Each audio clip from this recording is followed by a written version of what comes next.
What is going on, everybody? Happy Friday to you. What is going on? Let me get rid of this intro. My sound is good. Let me get rid of it. All right, let's cut the intro. There we go. We cut the intro. Let me turn down this sound in the background. Hopefully y'all are feeling good on this Friday. I'm feeling good. I'm feeling real good. Zedric, good morning. What's going on, my brother?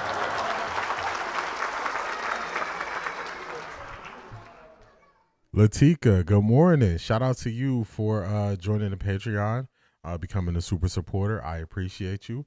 Hopefully you enjoy the additional content I put together over there. So shout out to Latika.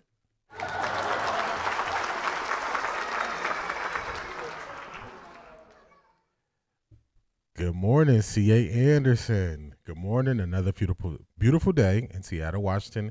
Rainy and Seahawks versus Rams winner. Now on to the Bills. I smell victory, and my perfume is confidence. I like it. I like it, C.A. Anderson. I like it. Doggy Bone in the building. What's going on? I followed you back on TikTok. Also, we're going to be using Chinnis Berry as part of the motivation today. I like that clip you sent me, so we definitely gonna be using that. So shout out to you, Doggy Bone.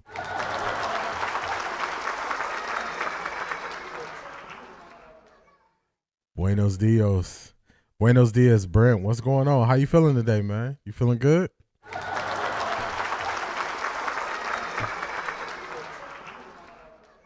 Felix, good morning.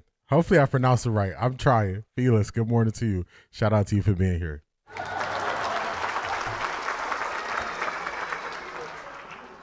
How y'all feeling on this Friday? I feel good on this Friday. I feel real good. We got a great show. We're gonna get to we're gonna do some laughing. We're gonna get some motivation. We got some more serious topics we're gonna hit.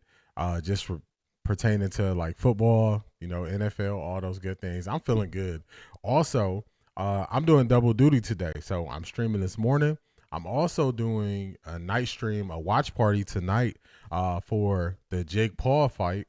Alicia Baumgartner is on the co-main event. So I'll be watching that fight. It's pronounced like Felix. Okay. Perfect. I'm gonna work on it. I'm gonna get it. We also have Oklahoma and Alabama. We got college football playoffs starting. That's at 8:00 as well. So I'll be keeping my eye on that. So I'm feeling real good going into the weekend. Hopefully y'all are feeling good. Detroit Gemini, what's going on? Good morning.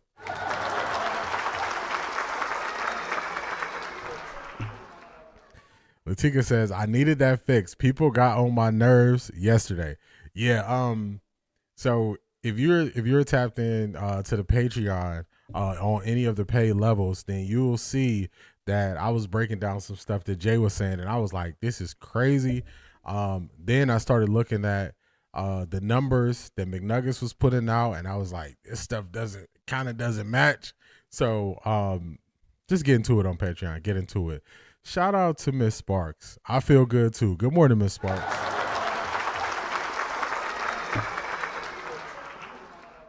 Shout out to Miss Sparks being all access crew on Patreon. Also, shout out to my brother Zedric being all access crew on Patreon as well. So shout out to y'all. I appreciate y'all support. C. Brown Run, good morning. Good morning. Another thing, Latika, I wonder how people can sit through and watch some of these other podcasts. I just sit and I'm like, man, people don't get their clear thoughts out. They're talking over each other. It's just a lot of going back and forth, kind of just arguing just to argue. So I'm watching and I was like, man, how did I used to watch this? I used to watch some of this stuff. Monday through Friday. And now I can't watch more than 10 minutes. It's crazy. It also plays into, remember we watched the ESPN clip with Chris Canty, and Chris Canty looked like he was reading from a teleprompter. It didn't look like it was his thoughts. And Zedric was like, hey, it might be something to what Max Kellerman said on Bill Simmons' podcast. So he sent that to me on Patreon. So I went over there. I watched it. And I was like, this makes perfect sense. So we're going to get to that clip that Zedric sent to me. It makes a whole lot of sense. After being confused by Chris Canty and then watching the clips with Matt Kellerman, I was like, this makes all the sense in the world. Why ESPN does it that way. I always had a suspicion that it's not the people actually on the show, is more so the producers are pushing them in a certain direction. I've always had that feeling, but we get some confirmation from Max Kellerman, so I think that's going to be a good addition to the stream as well. So I'm super excited. I'm feeling good, y'all. Every time I get up here and talk to y'all, and we go through whatever we go through, the ups and downs of the Cleveland Browns, all the different feelings, I feel good about it. So I appreciate each and every one of y'all. I blocked all Cleveland sports media. I can't stand them. Britt, it's one of those situations where as you really start watching it, you understand how little they actually speak about the sports. The more you watch them. So when you're watching them in passing, because you're like, okay, the Browns are the Browns. You're watching them in passing and you're just thinking, okay, it is what it is. But once you have someone who you believe in like a Shedeur and you pay close attention, that's when you really see, you're like, they don't really have a clue. Then you just start, eventually you get to a point where every week you're knocking somebody else off the list where you don't want to see their content. Before you know it, it's dwindled down to maybe 2 or 3 people who actually speak about the sport. It's a different dynamic and a different situation to go through. But Brett, I think you're not the only one who feels that way, and a lot of other people probably share that sentiment as you. Latika said, yeah, I can't do it. Yeah, I'm right there with you. Watching the game last night made me realize how truly awful the Browns are, and they have the nerve to push Shedeur through all this nonsense for that awful team. They have a long way to go to be good. Detroit Gemini. It's almost as if you read my tweets that I put out yesterday. It's almost as if you read my tweets. I'm going to read my tweets that I put out during the game yesterday. Shout out to Maurice. Maurice, what's going on? Good morning. Producer-driven content. That's so true. That's so true. In most cases, people think it is this content creator versus this content creator. But in reality, it's more producer versus producer. Because on I'll just tell you this. Most of the podcasts you see for Cleveland, they're not independent media. Most of them are not. I would say 90% are not independent media. So that means they have a producer. They have a certain amount of podcasts they got to put out a week. They got a certain amount of videos they got to put out a week. They have a certain amount. They got a certain way they want them to do it, and it's driven by producers. So y'all will see that the producers are running it, and that's why the narratives are the same. That's why the people that appear on the show are the same. That's why all of it's the same. So my goal is to make sure I'm just a better producer than the other producers that I see since I'm independent. I've never seen media talk about their own team players the way Cleveland does. It's not normal. When I thought I was going crazy, so I started looking at other media. When I started looking at other markets, I was like, they don't talk about their players and their team the same way that they do in Cleveland. It's just different. It's different. Yeah, they're all about sensationalization. All they do is yell and repeat the same talking point. It's a fact. Detroit Gemini, and they get stuck on the same talking point for so long when it has nothing to do with the actual sport. Nothing to do with it. Not on Twitter. What did you say? Oh, let me read it to you. Let me pull it up. So I was watching the game last night. I had the game on here, and then I'm putting together the show for today, and then I'm kind of trying to, tweak some stuff, make some changes. If you notice, the layout is slightly different. If you look at the screen, I cleaned it up some, so you'll see it. Zedric, it's Stephen A. Smith. It's Stephen A. Smith. Let me pull up my profile. So I'm watching the game last night, and I saw them design a great run play on 3rd and 16, and it was going up against 3 high shell. So what the Rams did, the Rams did something smart. The Rams put 3 guys back. They just put them back. And when they put him back, they opened up the underneath for the run game. So Seattle just ran at them. They were in pass coverage. Seattle ran the ball. They got a first down on 3rd and 16. And my response was, as a Browns fan, we can only dream of rushing for a first down on 3rd and 16, which I know y'all can agree to that. Then I was watching the game, and it's later in the game, and I'm watching how they're just going 3 yards, 4 yards, chunk play, 3 yards, 4 yards, chunk play. And I'm just looking at it, and I'm like, the Browns can never do this. So then I said, how can you watch this game, Rams versus Seattle, and think Stefanski should still be a coach of the Browns? Neither of these teams would take him as an OC. Nobody would take him as an OC. Nobody would take him as an OC. So I share Detroit Gemini sentiment that I mentioned earlier. The Belichick thing is a smoke and fire, but not in the way people think. Basically, they're throwing names out there as feelers, but they've been searching for a while now, I bet. Zedric, I agree. Smoke and mirrors. James Woodard, what's going on? Good morning. Unfortunately, I don't even trust them to select a good coach. I wouldn't say I fully trust them to select a good coach. I would say I got more faith in them selecting a good coach than I got in Kevin Stefanski turning this thing around. So I would say I'd rather roll the dice on the unknown of them hiring a new coach than keep Kevin Stefanski.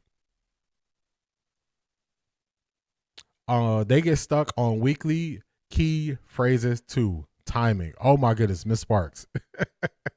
As we were watching, so we watched the press conferences of Jerry Jeudy, Shedeur, the coaches. They've been stuck on timing for 2 weeks.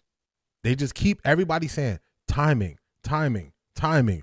And I'm like, do they realize it's so much more than just timing? Timing is just one of the things. Even Jerry Jeudy was breaking it down to him like, timing is one thing.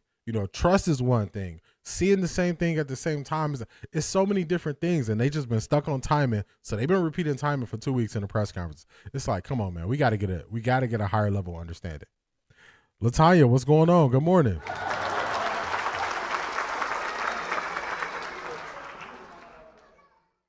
I am from Chicago, and a lot of us support Shedeur. We really wanted Shedeur, but he didn't come out with Caleb. I got a lot of people who tap in from Chicago, so I appreciate each and every one of y'all. Shout out to y'all. Mary Kay pushing this Kevin needs another shot because she's about to lose one of her informants. Zedric, it's on the rundown. It's on the rundown. It's on the rundown. When they talk about football, they get personal. They don't have a strong enough football knowledge, so that's why they keep it into press clippings and things that they could put out that would draw a person's eye. Morning, I attended Bible studies on Wednesdays. Clyde, how you doing, man? How you feeling? Good morning. Happy to have you. Happy to have you.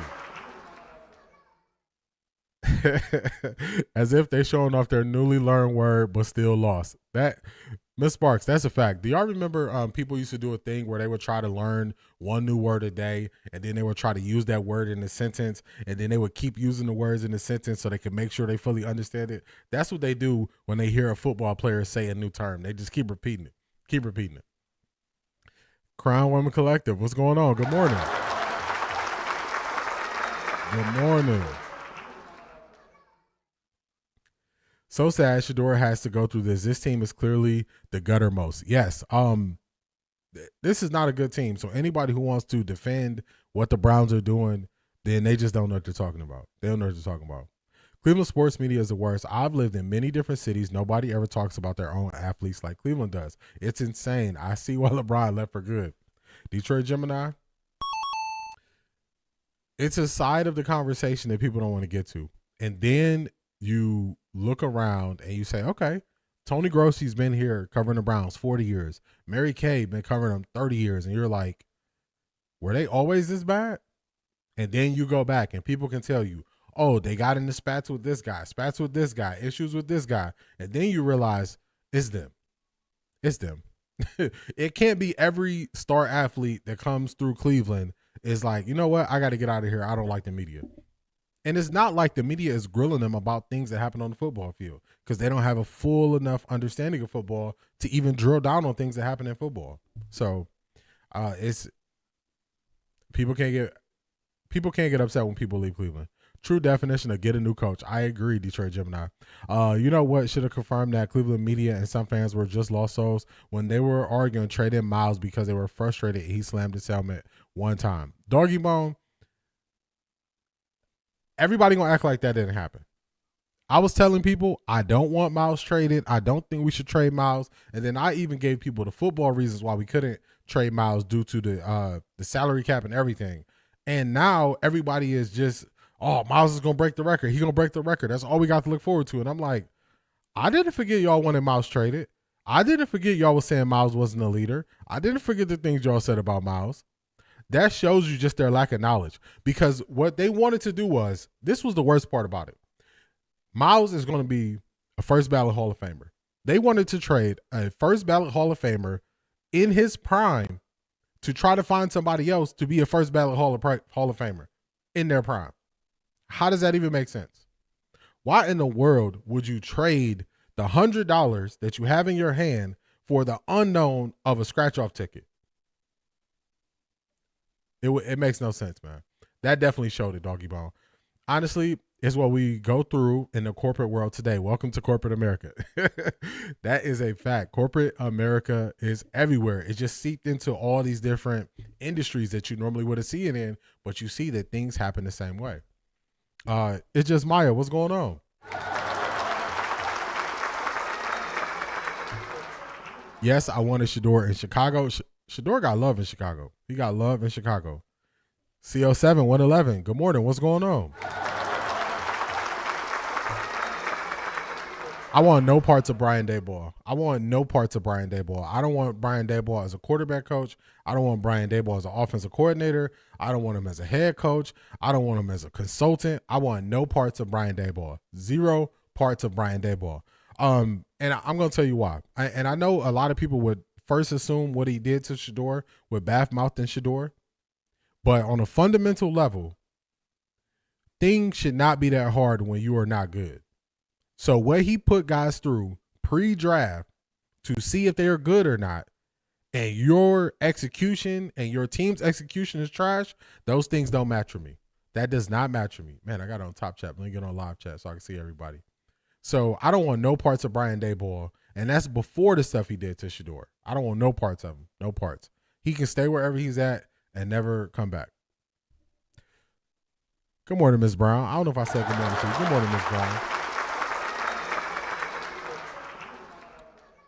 Belichick is good friends with the owner, and he's not happy where he's at with his girlfriend. I ain't gonna talk about his girl. It's other people that take shots and all that stuff about that. I'm gonna let his personal life be his personal life. Just as a football coach, I don't want Belichick. Does Cleveland media cover other teams like the Browns? To a degree.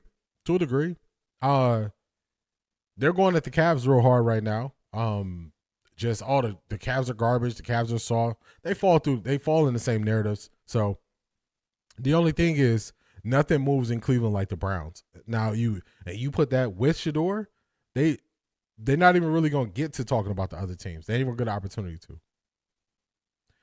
Also to the Canty thing, his tune was much different, also unsportsmanlike. I totally agree, Zedric. Totally agree. Every time we broke him down on unsportsmanlike, he was talking clear. And then he was just a zombie the other day. Here's a new, fresh term. New coach. Please keep saying that. That's a term we're going to use. New coach. We're going to keep saying it. That's what I want to hear. A.M. Williams, what's going on? What's going on, A.M. Williams? Happy Friday.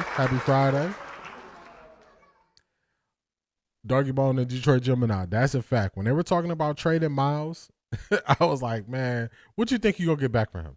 What you think you're going to get back? So they didn't know what they were talking about.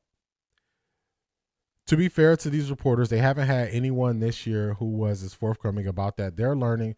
They just have to do research on their own also. Man, Zedric, that's a fact. You got to look at the things. You have to verify the things you can verify. So if you can verify if a quarterback can read defenses, if he has good footwork, you got to verify that on your own. You cannot just blindly listen to the person that tells you this. You cannot just blindly listen to that person. So you can't do it. Wet 11s, what's going on? Good morning. Good morning, Wet 11s.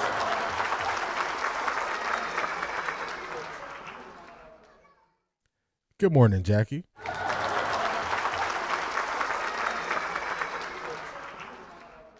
Well, Sam Darnold had 2 interceptions, but they still won. If I hear Shedeur has 6 interceptions again, I will scream. They're so happy to say it. They are. They are. Something popped up on my timeline, and I was like, do I even want to watch this? It was Shady and Emmanuel Acho. And Emmanuel Acho is still saying, I assumed Emmanuel Acho was going to defend Stefanski. Emmanuel Acho is now saying that Kevin Stefanski should not be fired. He should stay with Shedeur longer. I'm like, man, this dude is clueless, man. Clueless. You don't know what he's talking about. He was one of the ones who were trying to put the blame on Shedeur. Any person that has watched the Cleveland Browns, you know coaching is a big issue. Kevin Stefanski has made multiple blunders and with his decision-making as a coach. Also, his special teams has been trash for 2 years. So they say, oh, Shedeur threw interceptions. Look what the special teams did. The special teams have hurt the Browns in the last 2 years more than any coach. I'm sorry, more than any interception. Special teams have ruined the Browns. Short fields, big returns. So if you're not leading with that on what the issue with the Browns is, you're not watching it and you just have an agenda. So, yeah, I saw that. I was like, yeah, because what I wanted to do was I wanted to play Shady's part and I was going to skip Acho. But I was like, I'm not even going to do it at all. I'll just tell y'all what I think of it and keep it moving. And I'll just keep it moving. So, D, tell me what your gut tells you about Shedeur. Would they let him prove himself in 26? My gut says yes. My gut says yes with 11s. And the reason why my gut says yes is because of the Browns' salary cap situation. Salary cap. And also, as high as they are on Fernando Mendoza, everybody out there, as high as they are, wait till the college football playoff happens. Let's see if he could do it against good competition. Because I think they're going to change how they speak about these 2 quarterbacks in Dante Moore and Fernando Mendoza. We're going to watch it happen, y'all. We're going to watch it happen. As soon as one of them has a bad performance, they're going to change how they view them. And those are the only 2. So I say just due to salary cap reasons, you stick with Shedeur, besides the fact that I think he's your best option based on everything the team needs. Man, I didn't know Puka Nacua was a 5th rounder. Man, if these folks don't be quiet and let 12 cook, first round ain't guaranteed. Puka looked elite last night against Seattle, built around 12. Doggy Bone, I got something that should make you more upset about watching Puka Nacua ball out. So, part of the Browns' drafting strategy is they want to draft as many young players as possible. So if a guy is 21 coming out of school, they love it. So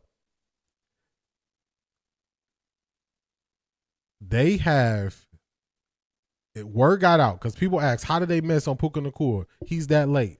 He went that late. Word got out that the reason the Browns did not take a longer look at Puka Nacua and think about drafting him is because of his age. I want y'all to hear this correctly. The Browns did not take an extensive look at Puka Nacua because of his age. Age was the reason the Browns did not want to look at Puka Nacua, and look what he's doing. just an ultimate L. Ultimate L. So, yeah, they got to let him cook. Jackie, Acho's a fool. I agree. Acho showed he's behind this week. Stefanski must be paying him too. Yeah, he got his check late. They sent the wire late because him still trying to defend Stefanski is like, what you doing? I'm confused. They say 5th round pick, but wants him to be perfection. Wet 11s. They don't even believe the stuff they say. They don't even believe the stuff they say. All right, they live. They live already.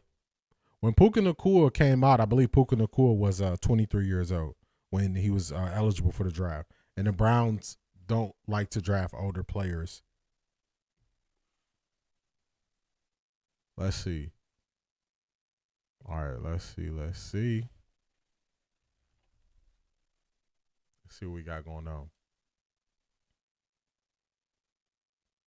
I say it, didn't want to mention Acho, but he is the one that keeps saying it. Yeah, that's on me, Detroit Gemini. That's on me. Because I was gonna play a portion of it from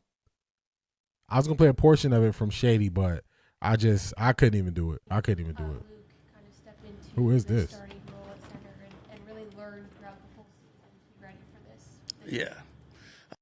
All right, we got some Browns press conferences going on. I'll see if it's anybody that's worth it. We'll see. Acho's on the ops list. He was even saying he thinks Dylan should come back. Yeah, Acho. I was gonna try to list to respond to Shady part, but I can't even do it, y'all. I can't bring him back up.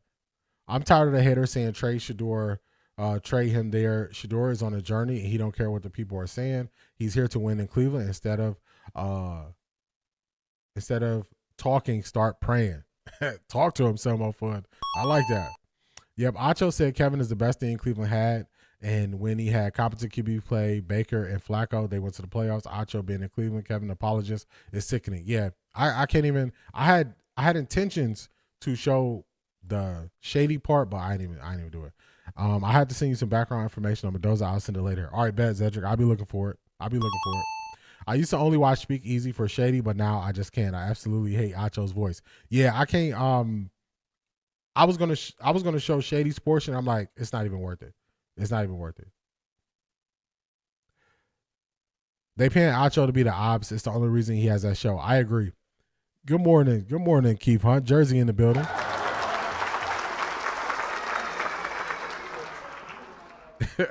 Acho should be made to wear that dress every day. Yeah, Acho, he tripping. I can't get with it. Acho is grifting rage baiter who resents the plate.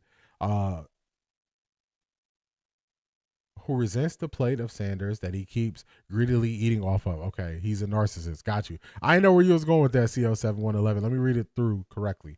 Acho is a grifting rage baiter who resents the plate of Sanders that he keeps greedily eating off of. He is a narcissist. Yeah, I can't rock with I can't rock with Acho. I live life gratefully. What's going on? Good morning.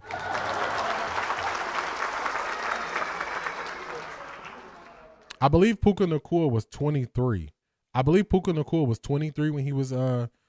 When he was drafted. Let me see. Let me make sure. Now, the Browns have changed their view on it recently, but that's how they used to view it. That's why they passed on Puka.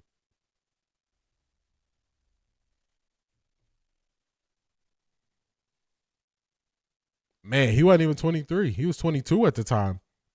He was 22. He was going to turn 23 before the NFL season started. 22. But yeah, that was the word. That was the word that the Browns actually released. The Browns actually released. It was age. It was age that made them pass on him. Now the narrative is if the Browns get a new coach, he will bring in his own QB. I call it BS because who they going to get? Another 44-year-old dinosaur? Retell the story of little Johnny. C.A. Anderson. It's a fact. That narrative is just so crazy to me. I'm like, what well are you going to find another quarterback when you look? It's so few quarterbacks who can perform or show anything that Phillip Rivers retired 5 years ago, and that was the best option for the Colts. So where are these quarterbacks falling off of trees that do so well? So it don't even make sense.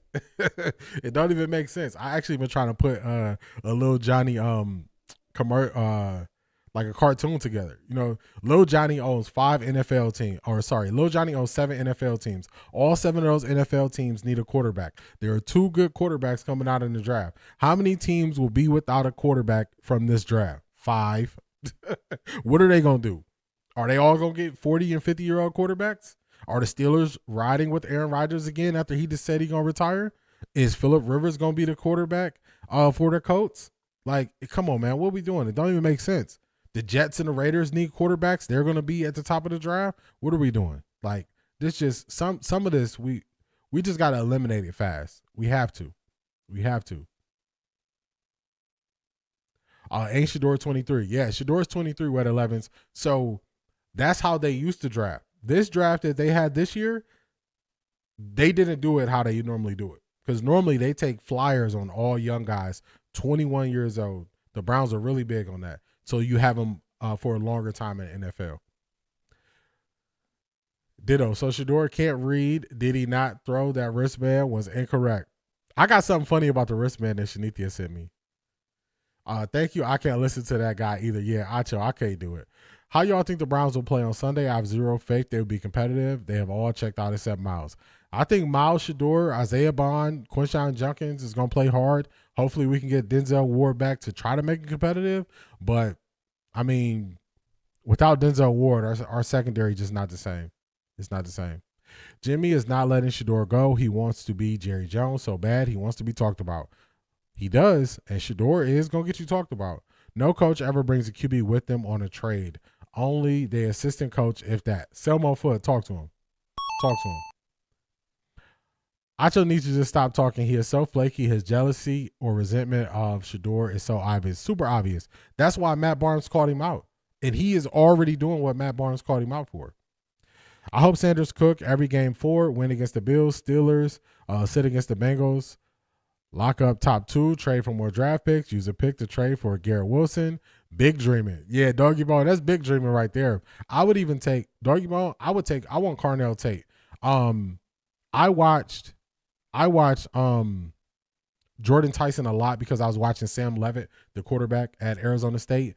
I look more into Jordan Tyson's injury history. He's basically been injured every year, and he's already had an ACL tear. So I'm kind of moving off of drafting a guy top 10 who has had those type of injuries in college. So I'm going Carnell Tate all day as my number 1 receiver.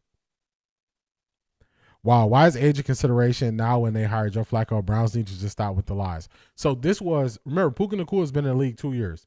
He's been in the league 2 years. So he was 22 when the draft happened. He was turning 23 before his first NFL season. And everybody was digging in saying, if the Browns need wide receivers, how do they miss on somebody like Puka Nacua? And basically, the Browns put out their words through channels, and it came out that the reason why they passed on him was age. Age was the reason. So that shows me you're not doing things you're supposed to. Pittsburgh would love to get Shedeur Sanders. They would, but hey, they should have drafted him if they wanted him. All right, I'm not sure who was talking on the Browns. I pulled it up in the background, but we got it there. Let's get this thing started. Let's get it started, y'all. This was a great open to the show. I appreciate all of y'all being here. Great open. So Shanithia sent me this, and I thought this was really funny. It's something on TikTok. It's something on TikTok. So we're going to start off with a laugh, and then we're going to get to the motivation, y'all. I'm not going to shortchange y'all on the motivation. Let me get it up here. Let's go here. Let's go here. So I saw this, and I said, oh, I gotta play this. I got to play this. All right, so let's go. Let's make sure my sound is right so y'all can hear it. All right, I think y'all should be good. Let's go here. Y'all should be good. Let's play it. This is your wristband for today's game. Zebra, kangaroo, ostrich. Ostrich? Here. This is your wristband for today's game. Zebra, kangaroo, ostrich. Ostrich? Here. This is your wristband for Sometimes you just got to laugh at the incompetence of the Browns. I saw this and I got a good laugh out of it. This is how bad the Browns are, man. This is how bad the Browns are. This is how bad they are. Oh, yeah, I want Tate and Wilson. Tate first off the board. Just want to luck up and draft assets for a Wilson trade. I got you. That's why I said, hey, I like the way you're thinking. It's just wishful. It's wishful thinking. That would take the Browns doing a couple good things, and I don't know if they can do a couple good things right. One question: if Shedeur Sanders makes the Pro Bowl, what they're going to say? They're going to dismiss the Pro Bowl. They're going to say the Pro Bowl doesn't matter. That's what they're going to say. They're going to say the Pro Bowl don't matter. That's what they're going to say. That's the only thing they're going to be able to say. They're not going to let Shedeur play in the Pro Bowl. Politics still in play. Crown Woman Collective, I'm with you. They're gonna do their best to keep him out of it. Yeah, Shanithia sent me this, and I was dying laughing. I was like, Shanithia, I got to play this on the show. Sometimes we just got to laugh instead of crying with some of the stuff that happens with the Browns. We have to. If Shedeur gets voted into the Pro Bowl, They'll change the rules moving forward. Players will have to play a certain number of games to qualify. It's just Maya. That's exactly what the NBA did. The NBA did that. If the defense comes out and shut down Allen, push him into hero ball, it could give the offense a chance. These rookies are hungry. I think they'll come to play. Yeah, I don't have no doubt the rookies will come to play.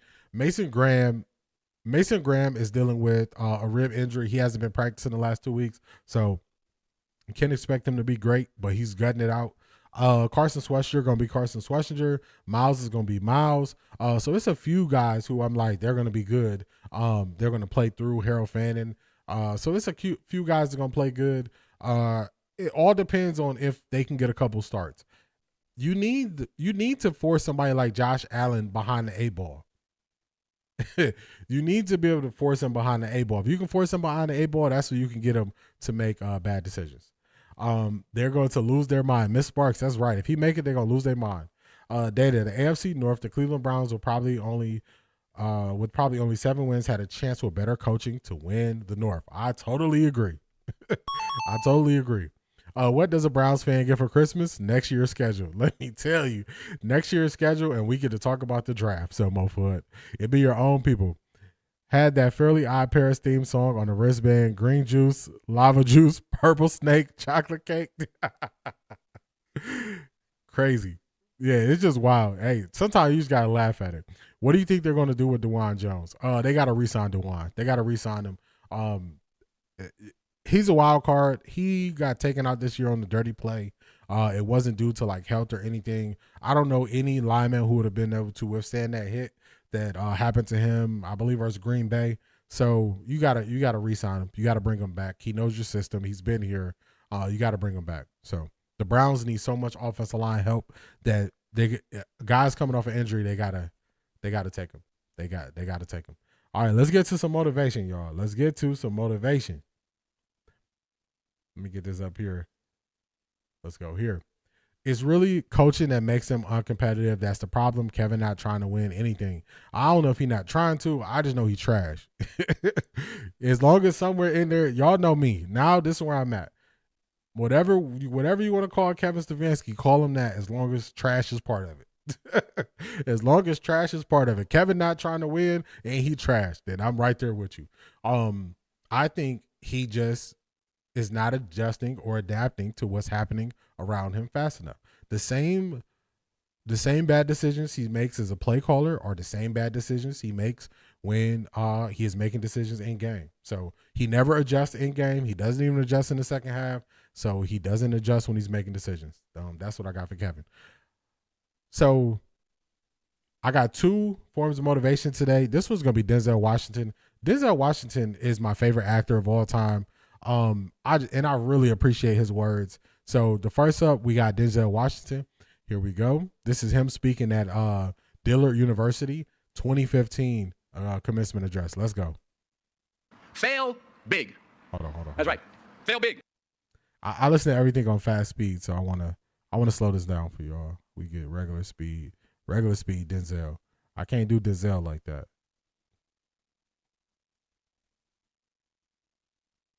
All right, let's get it. Today is the beginning of the rest of your life, and it can be very frightening. It's a new world out there. It's a mean world out there, and you only live once. So do what you feel passionate about. Take chances professionally. Don't be afraid to fail. There's an old IQ test, was 9 dots, and you had to draw 5 lines with a pencil within these 9 dots without lifting the pencil. The only way to do it was to go outside the box. So don't be afraid to go outside the box. Don't be afraid to think outside the box. Don't be afraid to fail big, to dream big. But remember, dreams without goals are just dreams, and they ultimately fuel disappointment. So have dreams, but have goals. Life goals, yearly goals, monthly goals, daily goals. I try to give myself a goal every day. Sometimes it's just to not curse somebody out. Simple goals, but have goals. And understand that to achieve these goals, you must apply discipline and consistency. In order to achieve your goals, you must apply discipline, which you have already done, and consistency every day, not just on Tuesday and miss a few days.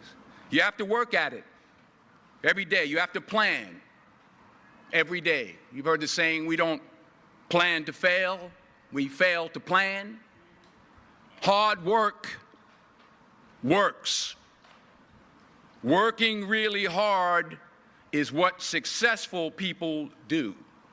And in this text, tweet, twerk world that you've grown up in, remember, just because you're doing a lot more doesn't mean you're getting a lot more done. Oh, man.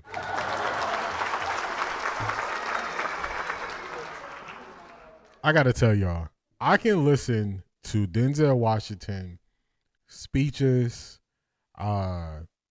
commencement addresses. I can listen to him all day. All day. Just the way he speaks and the way he speaks life into a room, I can listen to him speak all day. Anytime he's speaking, I love it. It's always something that comes from it. He always dropping gems, and I just appreciate it. So y'all know I had to start off with my boy, my favorite actor, Denzel Washington. Just remember, fail big, because that means you're actually trying, you're pushing your limits, and also discipline and consistency. Usually what makes the difference is your discipline and your ability to be consistent. I would tell y'all, on this YouTube journey that I'm on, I started with early this year. I said, you know what?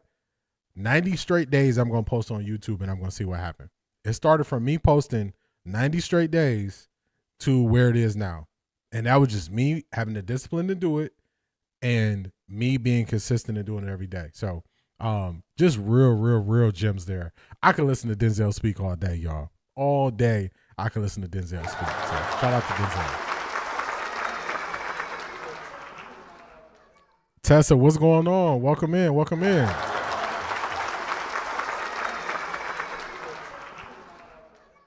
Denzel Washington had great things to say about Shedeur Sanders. He did. I broke that down a couple months ago when he was on the press run and he was talking about Brady and he was talking about Shedeur, and he was like, but Shedeur can play. So yeah, I remember that. I broke that down. Denzel's my favorite actor as well. Love him. Yeah. Denzel is that dude. Y'all can't tell me nothing about Denzel. I don't want to hear it. Denzel is my guy. So, hey, you can't tell me nothing about Denzel. Nothing at all. You just got to live with it. We got more motivation. This one is going to get you hype. Hold on. Let me do this. This one's going to get you hype. Shout out to Doggy Bone.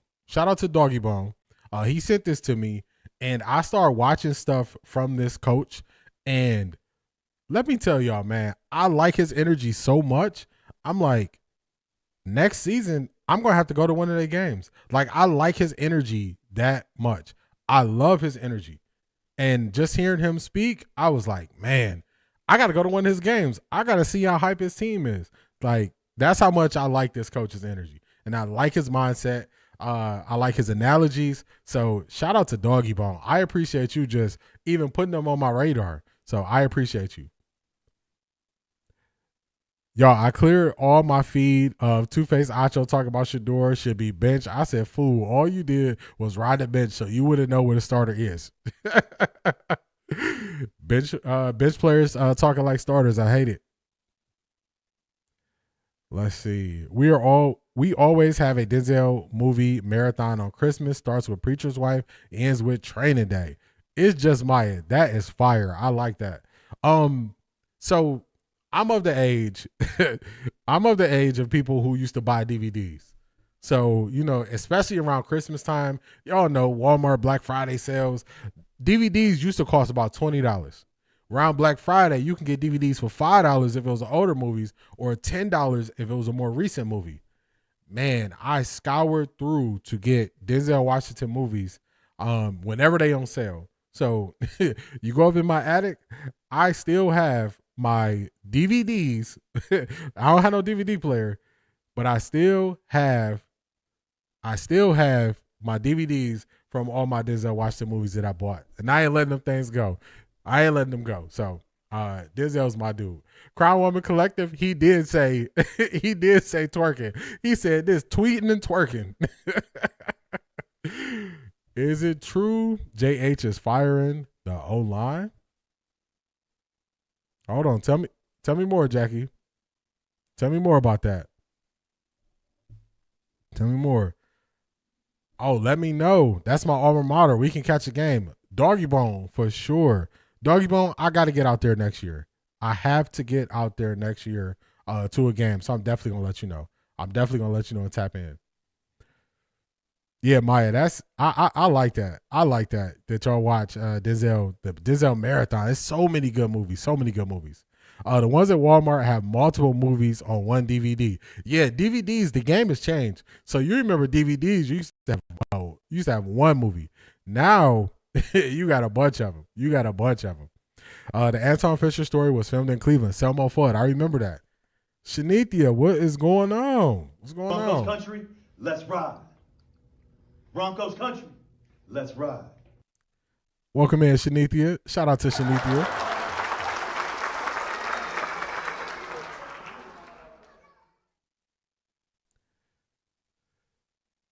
Shanithia, what did you miss? All right, so I played that funny I played that video you sent me on TikTok. We talked a lot about Acho. We talked a lot about just the Browns, their situation, what people been talking about this week. We really just kind of got into it. We just had our motivation from Denzel Washington, and then we also have more motivation coming from Doggy Bone sent me China's Berry, so we're about to get into that. So we really just getting into it. Adam T, I'm gonna give you a little bit of time to figure out what you're trying to say, because that's the wrong approach, my guy. Look, this is the rule. I'm gonna give you some time to try to figure it out. I'm gonna give you some time. If you come here, we can disagree. We can have conversations. We gonna go back and forth. But you got to come correct, man. You got to come correct. I only seen you here once or twice, so I'm gonna let you live at this moment. But you got to come correct when you come, man. You got to go correct. I'm gonna give you one warning. That's the warning. You got to come correct. You got to come correct, man. Now, if you want to say you don't think Junkins is good, say that. I don't need to be a part of what you think. If you think he's not good, say that. But to make me a part of you saying he sucks, this your one shot, man. I'm feeling good on this Friday. You know what I'm saying? We got Denzel. We about to get hype right here. I'm feeling good, so I'm going to let you live. But if you don't like Junkins, just say Junkins suck to you. You know what I'm saying? That's all you got to do. You don't got to bring me into it. Don't bring me into it. Stand on what you feel, just like I'm going to stand on what I feel and believe. That's all it is. Ivy League Mac, what's going on?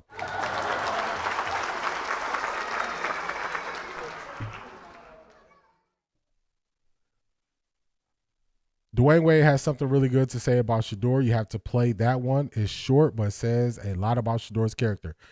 Detroit Gemini, if you know where it's at, DM it to me on TikTok. DM it to me on TikTok if you can find it quickly or throughout the stream, and then I'll be checking my DMs. I'll be checking my DMs over there to see if we can get it. Favorite Denzel Washington movie quote?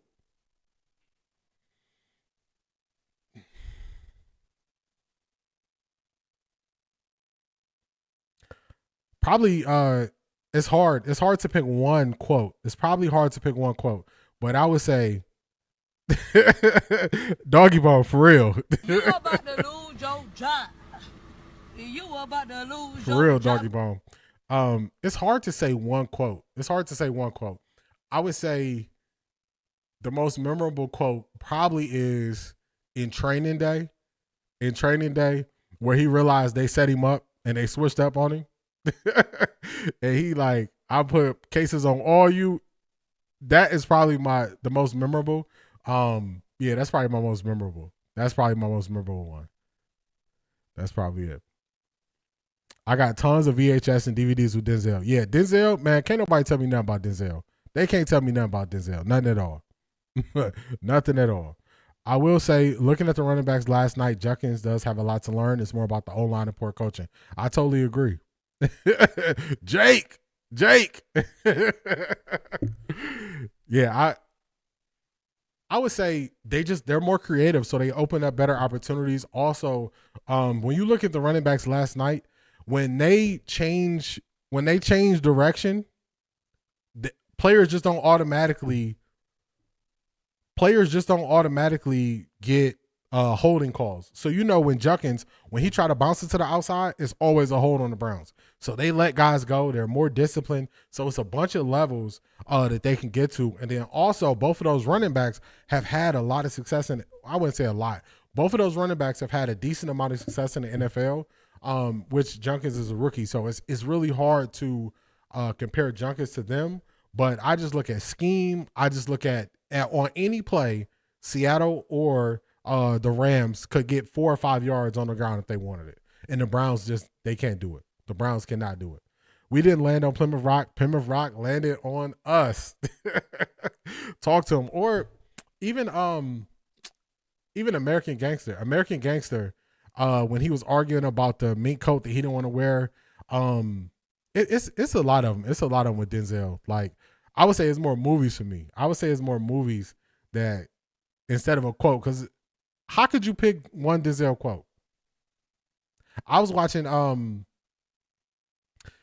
man, I'm forgetting the name of the movie right now. I'm forgetting the name of the movie where Denzel was the pilot and he got up there and said, "I was drunk." when they were interviewing him and he could have blamed it on somebody else and he said, "I was drunk." So it's so many with Denzel. So many.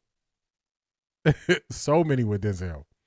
Crown Woman Collective, he was here last week trolling. Yeah, I'm giving him one shot.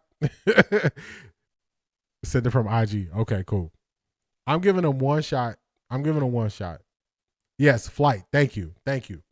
Y'all on top of it. Y'all know my brain be all over the place. But when he got up there and he could have got off and he said, "And I was drunk." And I was like, oh, shucks. Come on, man. You ain't have to go out like that. But, hey, I respect it. Marie, what's going on? You about to lose your job. You about to lose your job. What is going on?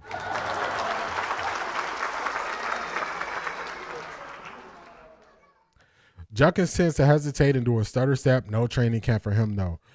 So I think it's the offensive scheme. The Browns are trying to run too many offensive styles. They're trying to run a gap scheme. They're trying to run a zone scheme. So a zone scheme, you're going to look and read the play as it develops. So that stutter step is not bad. Then you run a gap scheme, you just got to hit it and go. So they don't do either one of them good, and they switch what they're doing all the time. So it just it just don't make sense to me. Out of Time and Training Day are my favorites. Man, I would say Out of Time is really good. I would say I like Equalizer. Of course, Training Day. I'm into, so another thing I'll tell you about me, I'm really into learning how to fly airplanes. I'm in airplanes a lot. And so I'm very intrigued by the movie Flight because it took so much skill for him to be drunk and still be flying that airplane like that. So I watched that. Flight is the last Denzel Washington movie I watched, and I probably watched it the last 3 times in a row from Denzel because I'm just really intrigued. I learned to fly airplanes. AB is cutting a couple guys right now. I will find out more for us. Okay, cool. Keep us updated, Jackie. Keep us updated. All right, let's get to Chennis. We can talk about Denzel all day, y'all. Let's get to Chennis. I heard this, and I was like, I like this. So check out this coach right here, and then I'm going to look for what you sent me, Detroit Gemini. Oh, man. Bring about a football team. Yes, sir. It ain't even close. This thing do not have to be close. Oh, man. It don't have to be close, guys. It don't have to be close. We got full control. We're going to get 60 minutes. Don't have to be close. We should dominate this team. And when we talk about killing that fly, we get a chance to send a message. We get a chance to kill that fly today, guys, for 60 minutes. Don't let up either. No wasted drives. Let me pause this right here because that is my quote. So he says kill a fly with a sledgehammer. I say kill a gnat with a sledgehammer. I heard him say that. In the other movie. I heard him say kill a fly with a sledgehammer. I said, oh, I like this coach. Let me keep letting him go. No wasted moments. Don't even let it be close, guys. We're the better football team. What's the matter with the team? Team I. What's the matter with the O? O-I. What's the matter with the D? D-I. Hey. Mailman. Gotta go to work. Man, see the snow. The mailman. Gotta go to work. We got a W-O-R-K. Work. I say all day, every day. Work. We got a W-O-R-K. Work. I say all day, every day. Work. Everybody go get some. Not a lot. Put a little bit. Hey. Football. You bet. Football. You bet. All the way.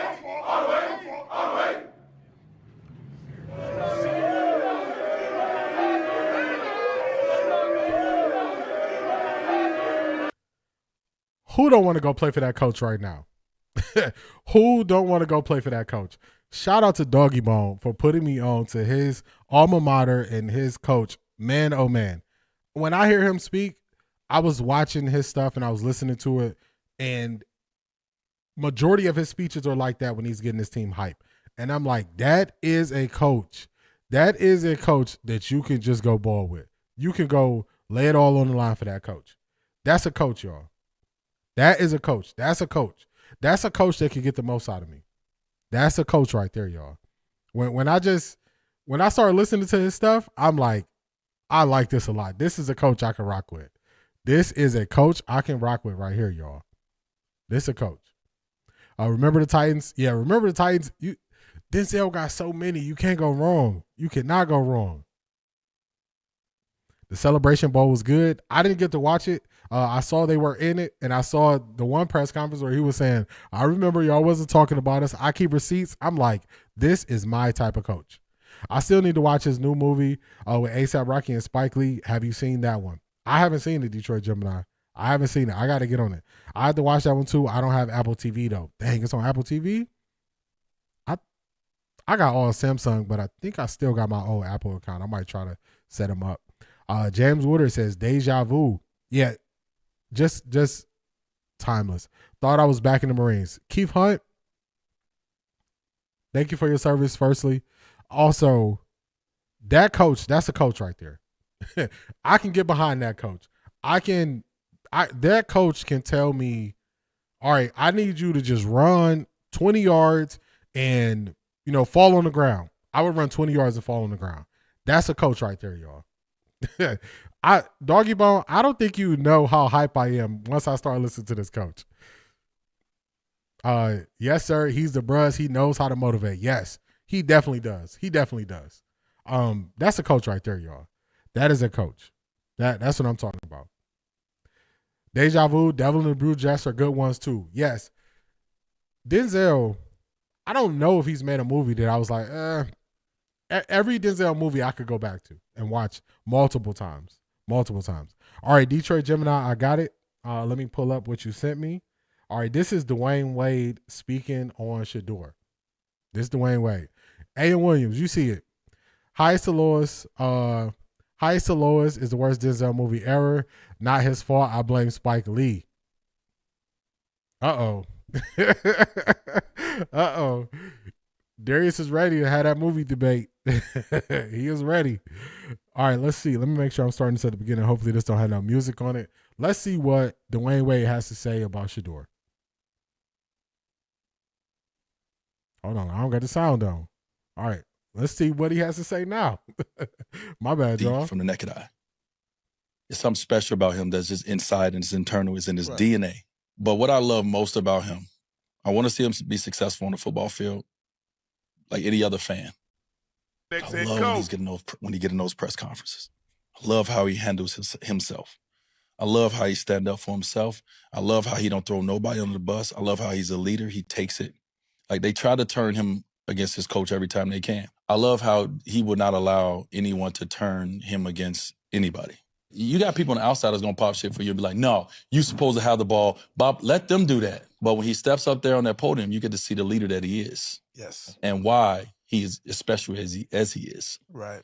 And every time they put him up there, I'll be sitting there like, what he about to do? Because I know they about to throw something at him. And he always put on for his father. I love that. He don't run from the smoke to hit Sanders. Yes. I ain't running from the smoke. And, you know, at the end of the day, the big guy got him, right? Only God can judge him. And so, bro, I love Shedeur Sanders. He has an ability that you just cannot see from the naked eye. There's something special about him that's just. I totally agree. I totally agree with this. For everything they try to critique Shedeur for, he don't run from it. He's where's this clip from? Let me see. Let me click on it. I'll let you know. Wide Network by Dwayne Wade. Let me make it bigger so you can see it.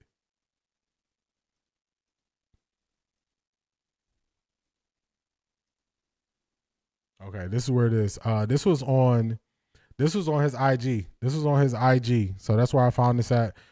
Detroit Gemini, shout out to her for sending me this. I appreciate you. That's good. I like that. I would have to go listen to the full thing. But hopefully you can see it there. Maya. Yeah, I would have to go listen to his full breakdown, but I like it. I like that a lot. All right, where I leave off at? Oh, Selmo Fudd agrees with Darius. He said, "You're not lying." Uh-oh. Is that what, are you saying that's one we can skip? Is that what you're saying, Darius? You said, hey, you can skip that one. Uh-oh. One band, one sound. I love it. Listen, I love movies. Highest to lowest just wasn't it. Denzel took the role out of his relationship with Spike. The casting and production wasn't there. I haven't seen it. I ain't even gonna argue with you, Darius. I ain't even gonna argue with you. Selmo Fudd is agreeing with you. So I trust Selmo Fudd. Darius, you've been here a minute. I trust you. Cause you're not, see, this is a perfect example of a person who I admire in Denzel Washington. And Darius is not putting any slander to Denzel Washington's name. He's just breaking down how and why he doesn't like the movie, the same way we could do things with Shedeur. And there's no cultural pressure for Darius to not say he didn't like the movie. So I rock with it. I like it. That's one piece that some Cleveland fans are ignoring. He has a temperament to handle being here. I can't see many having that. Cleveland usually spits out quarterbacks, man. They chew them up and spit them out. They chew them up and spit them out normally because of the pressure, the media, how they handle you, how they try to start stuff. So he definitely has a temperament to deal with the Cleveland media. And we even going to get to that later. Zedric sent me something where somebody is just breaking down Shedeur's press conferences. And it's something I caught, but I want to shine some light on this newer YouTube channel. So we're going to get to that a little bit later. So Shanithia, you sent me this and you asked me, will Shedeur get this opportunity? This is about Cam Ward. And like I said, they need to buy Shedeur whatever car or watch he wants. That is Abdul Carter. That is Cam Ward. That is Jackson Dart for Shedeur taking all the heat off of them. This is Uncle Ocho speaking on Cam Ward and him wanting to be an active and vital part of the coaching search for the Tennessee Titans. Let's hear what they say. It appears that the Cleveland media wants to break their QBs. That's the real game for them. It has to be, because it's definitely not to, they are not there to be a conduit between the team and the fans like they claim they are, or to help the fans understand the game more, or for them to get a better understanding of the game, better understanding of the players. That's not what the Cleveland media does. Kudos to my two frat brothers, Omega Psi Phi, Denzel Washington and Coach Chennis Berry. Yeah, I admire both those guys. Of course, I admire Denzel Washington for a long time. Chennis Berry, just from what I've seen from him recently, I'm liking what I'm seeing from him. I'm liking what I'm seeing from him. Beast, what's going on? What is going on? All right, let's get to the Cam Ward situation. We got to hear. This is Uncle Ocho. Let's go. Ward said he's spoken to president of football operations, Chad Brinker, and general manager Mike Borganza about wanting to be involved from the first steps of the process to finding Brian Callahan's permanent replacement. Ward says he wants to help find someone who can build successful foundation for the franchise. I want to meet with all of them. Every coach who's going to get an opportunity to come here, I want to meet them, have a conversation throughout the whole process with them, because that's someone that I'm going to be here with for that time. So we got to just continue to being around, being open, and no matter what, whoever we tried to hire, because I know at the end of the day, we do hire going to be the right fit for us, whether it's a defensive person or an offensive person. They're going to make sure every person is in the right place, make sure every person is set up for success. It's too soon. Yeah, man. Hey, Joe, no disrespect. I love Cam Ward. I love him, but you haven't proven yourself to that point to be integrated in the mix when it comes to the coaching decisions. Or he can't have a little say so. Absolutely not. I mean, but that's the most important position on the floor. He ain't got no cash. He ain't got enough skin in the game. Those kind of decisions. Those are 44 Peyton Manning. Those are 44 Tom Brady. Those are 44 Patrick Mahomes, John Elway, or Dan Marino. That's who those are. No. You got to be proven, Joe. I mean, I know you're the number one pick in the draft, but you got to be proven. And if you haven't proved yourself, you got to be well on your way to being one of the best at your position to be able to have that kind of cachet to be, okay, I want to be in the conversations. I want to be in the meeting rooms and having some type of voice when it comes to who we have as our next head coach, because that's. So my take is, this is just something you would just handle behind closed doors. This is not something you would go say to the media. You would not put it out there. I think that's a better way of handling it. And even if Caleb Williams was part of the hunt and the search for a new coach and Ben Johnson, it wasn't all plastered in the media. He wasn't going to the media to tell them. So I think it's just a better way. I think it's just a better way to handle it. It's a better way to handle it. You don't got to go tell the media everything. Just be a little bit more polished in the media, because Cam Ward has said a couple different things that are questionable, or the media could question him for more, and it's been swept under the rug because of Shedeur and the story around the Shedeur. So it happens. It doesn't happen often. You have to be a top tier talent for them to take it. You just can't say that to the media. You can't say that to the media. You can't. You just got to keep that behind closed doors. Let's see. I think their take was old and outdated. Caleb Williams was involved in finding the Bears' new coach. If you're a franchise QB, it's smart. It makes good sense. Yeah, I think it makes good sense. I just think you keep it behind closed doors. You don't got to tell everybody. There's a podcast that breaks down Legendary's press conferences. It is good. I think it's PBR. C.A. Anderson, you must have read the rundown. That's who I was speaking about. That's who I want to show. We're gonna show his breakdown of it. We're gonna show his breakdown of it. I love the motivational coach. One band, one sound. Yeah. That coach, I could have went and played football today. I don't know how sore I would be, but I could have played today. Cleveland media attention is building. It is. There's good and bad to that. Baker did something similar and it backfired. Yes, Baker was the Browns. Okay, so the Browns was going through turmoil as if that's anything new. So they fired their head coach, and they had a coordinator who was trying to snake the head coach, so they fired him too. They promoted the D coordinator to head coach, interim, and then I believe he was the quarterback's coach, promoted him to OC in Baker's first year. Was it first year or second year? Might have been his second year, I think. It's all running together. They promoted him to OC. The Browns played well on offense towards the end of the season. They finished looking pretty good. People were excited. They promoted him to head coach. His name is Freddie Kitchens. He is one of the ones that everybody jokes about. He is the one of the ones that everybody jokes about. So I say just handle it all behind closed doors. That's how I would do it. That's how I would do it.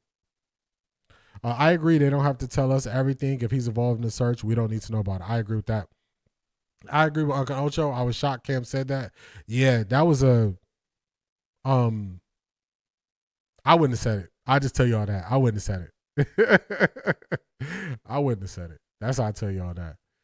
Well, nothing Cleveland does works out right. Detroit Gemini, you are right there.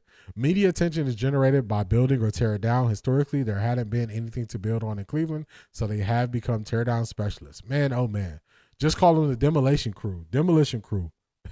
I like that, Ivy League Mac. Cam can have say so, Ocho. This is not the 1950s. I don't see. They didn't articulate it right. I think I wouldn't have handled it that way. I wouldn't have let it be known because he expounded on it and said, no, he wants to meet with the coaches and be an active part of it and all that stuff. Like, I just think he took it too far with his explanation of how involved he wants to be.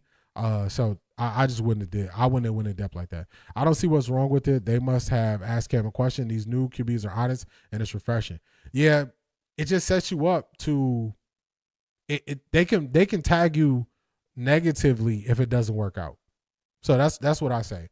They can just just think Baker Mayfield can be tagged negatively for the Browns being the mess of an organization because he was fond of the OC and wanted him to be the head coach. So I think it puts a quarterback in a position where they're being honest, but if they're playing for a horrible organization, they're going to face way more backlash than they should because the organization is just bad.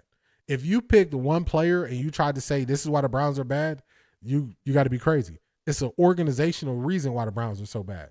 So that's kind of the best way I can put it. Agreed. Love the leadership breakdown for 12. Awesome assessment. Yeah, a lot of people are looking at how Shedeur handles themselves, and it's not matching with how the media looks at it. He just had to keep it in the house. I agree with Maya and Zedric. There's a code in the locker room. I agree. How many times is Cleveland going to continue drafting QBs and destroying them and not build around a QB? They gonna keep doing it. Hopefully they learn something and don't do it this time. I'm not surprised. Cam is pretty arrogant mixed with alpha dog. Yeah, he is very open at the podium. And I think if the Shedeur story wasn't here, if you're on a 2-win team and the things he said in the media, he would be facing more backlash. So it was a beat reporter for the Tennessee Titans. He said an announcement that was made on the team plane of them saying, "Oh, don't listen to what Cam said in the press conference." The writer wrote about it. Shedeur is a big story, so stories like that just get swept under the rug. Swept under the rug. So, you're not always gonna have the Shedeur shield. You're not always going to have the Shedeur shield, so I would just say that. I don't know. I kind of like Cam's approach. Living in Nashville all my life, we haven't had a good coach since Vrabel, and it's been a nightmare. Yeah, that's why I say, like, Cam saying that he can take more backlash if the Titans, who haven't been good, who got rid of Vrabel, end up hiring the wrong choice head coach.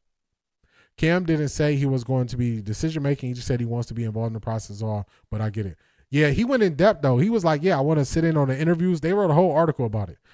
He's like, I want to sit in on interviews and all this stuff. So just kind of probably a step too far for the media because remember, the media can spin and turn this stuff into negatives. And I'm just saying, try to protect yourself from the exposure with the media turning on you. Because at some point as an athlete, the media will turn on you. It's just, they have a track record of it. I don't know if you're familiar with John the Liquidator. He spoke about AB cutting some of the O-line today. Yeah, I'm familiar with John the Liquidator. Let's go to X and let's see who the Browns cut. Let's see who they cut. The Cleveland media trying to say let's build around 12. Man, they flip-flopping. They all over the place.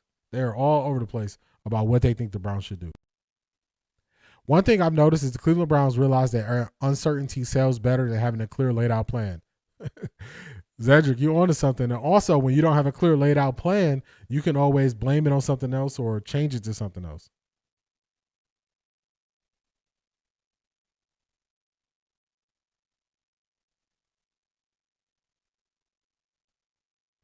So normally the Browns put out like a tweet or a post about anybody.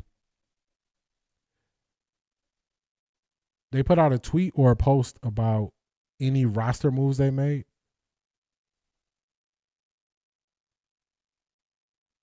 I'll be looking on the back end as we go through it.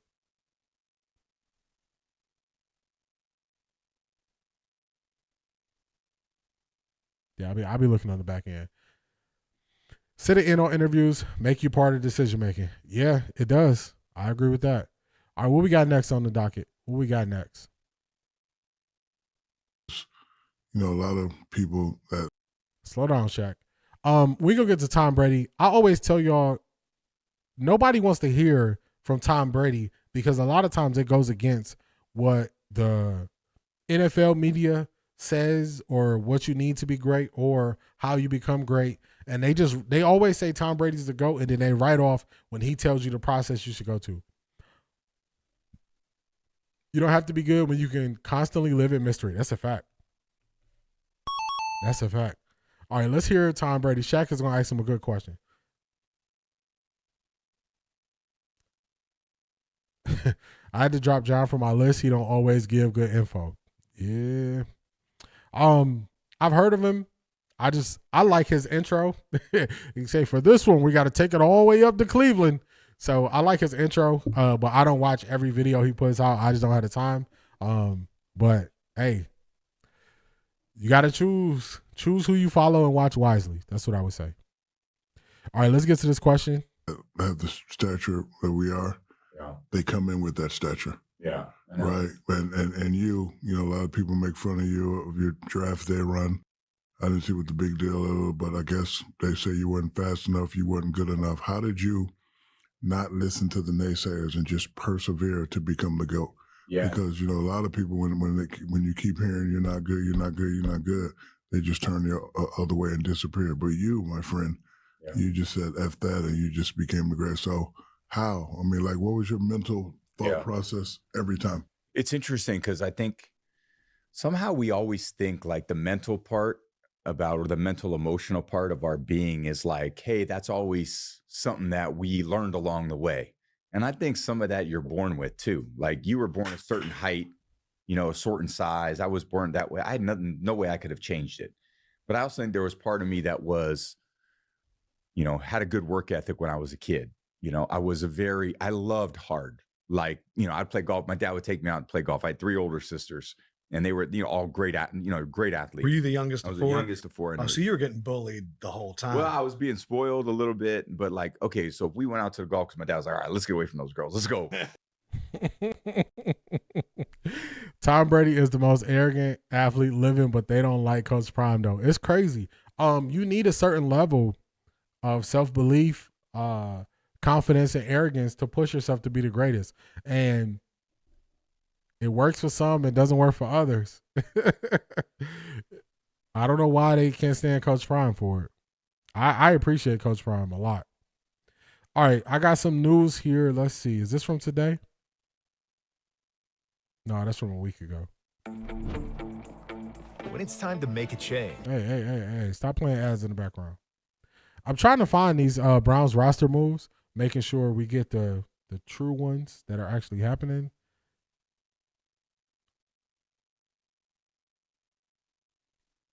So we're going to see. We're going to get to it.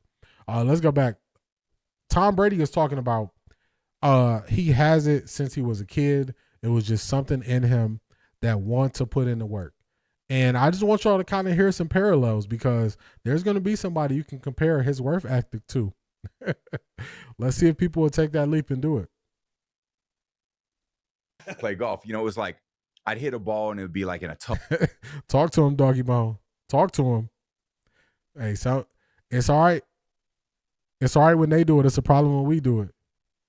A fly in the rough. And my dad would be like, no, move the ball. Just give yourself a lie. Hit it. You know, it's not the U.S. Open. And I was like, no, I'm playing it Just like that, you know, I wanted it to be hard. And it was just in me from the beginning. When I was in like 4th or 5th grade, my sister was going into high school and she was a good softball pitcher.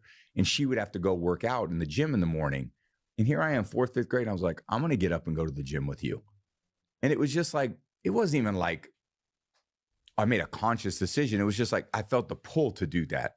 And then even when I got to college, it was like the same way. It was like, no, I don't mind working out 2-3 times. So it was just a blessing for me. And it's not like it was like, yeah, it was kind of a choice and discipline, but like I had really good discipline, but I was born that way. So it's like, I can't take credit for that. So you think you have to have it in you. You don't think you can just turn it on? Because see, I've been knowing you for a long time. I never known that. I just thought that you got pissed and you just turned it up. Yeah. I think it was always in there.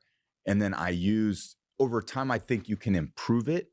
I think a lot of things, if you put a lot of time and effort in, you can improve 10 to 20%. I don't think you can improve 50%. Like, I don't think you can be, like, if you're a good shooter, right? Can you get better? Absolutely. If you're a bad shooter, can you become a great shooter? No. You could probably be better and you could be serviceable. But like, if you put all the time and energy into it, like 10 to 15%, like if you want to jump higher, can you go from a 26-inch vertical to a 42-inch vertical? Impossible. Maybe. He is onto something here. So this just, when I listen to this, I'm like, okay, he's been putting in work since he was a kid. I know somebody else has been putting in work since they was a kid. I know somebody else who had to really work hard to get better.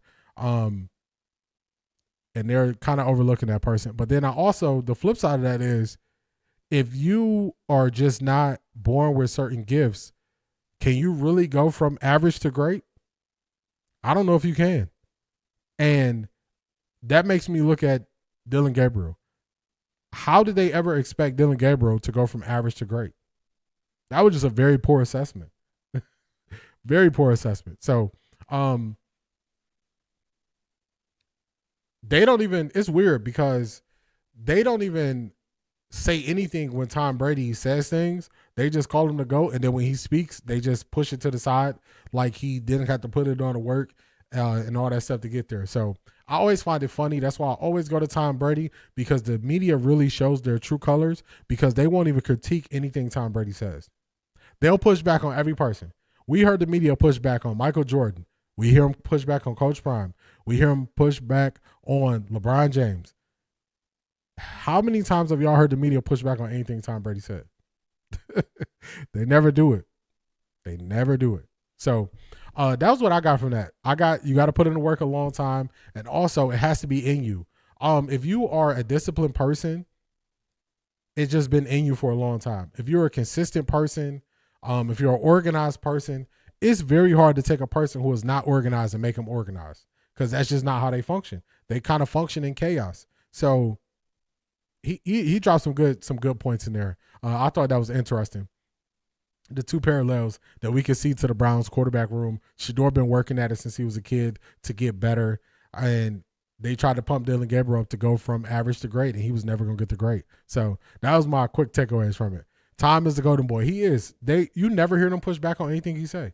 Tom Brady can say anything, and they never push back on it. They don't even question it. Just questions that need answers. I wonder why they don't push back. All right, so the other day we heard Chris Canty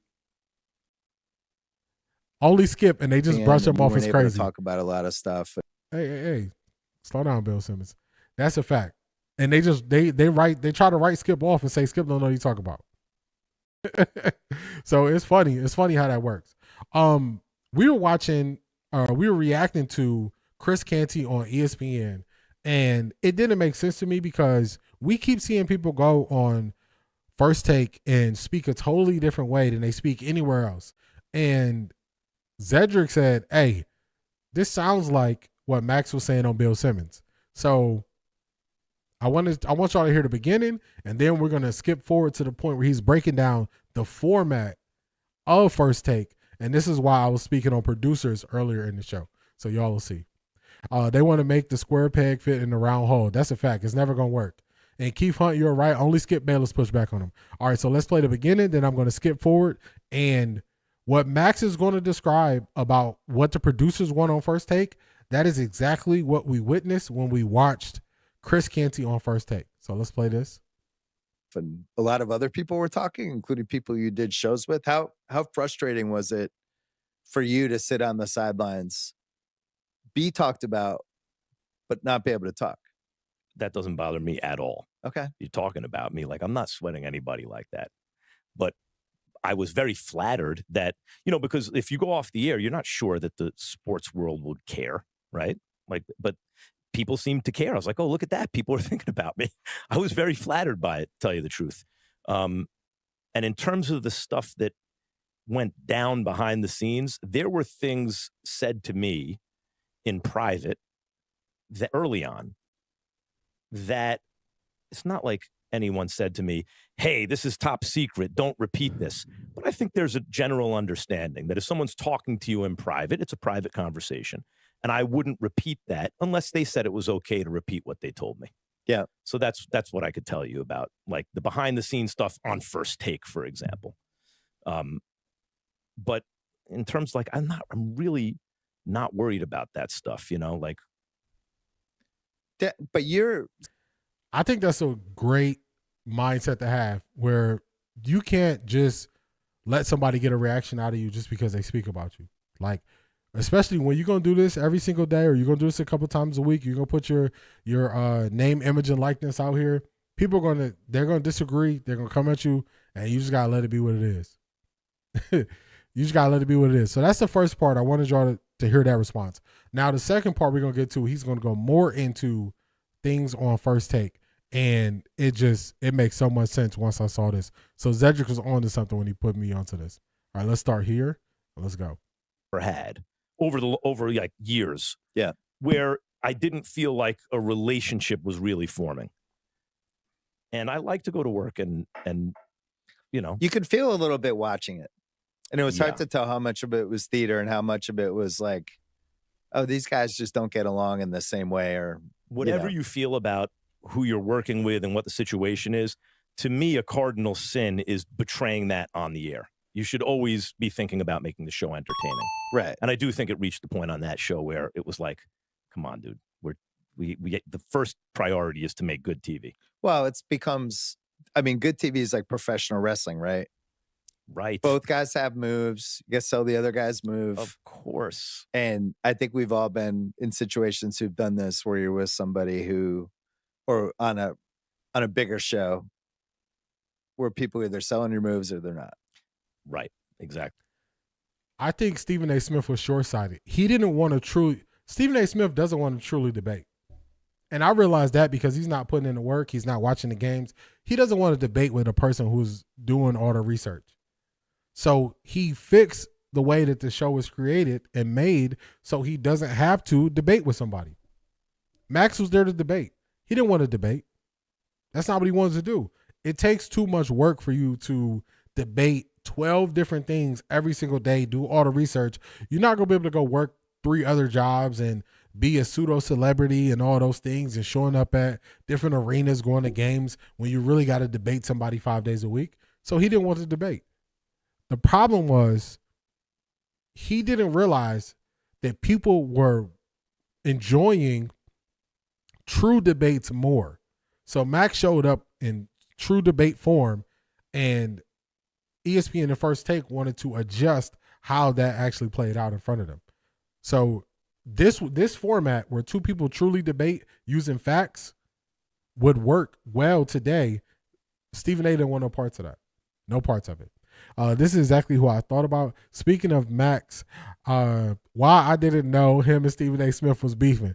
Yeah, Stephen A. Smith, he said a lot of reckless stuff about Max. Max took the high road even here. I enjoyed Max on First Take. Stephen A. Smith was threatened by him. Totally agree. Max was eating. They should talk about it. He was eating them up. Eating them up. He was eating them up. And he didn't want to keep dealing with that. After you wrote it, you had to think about it and say pause, long pause. That's that Cam and Mace pause right there. That Cam and Mace pause.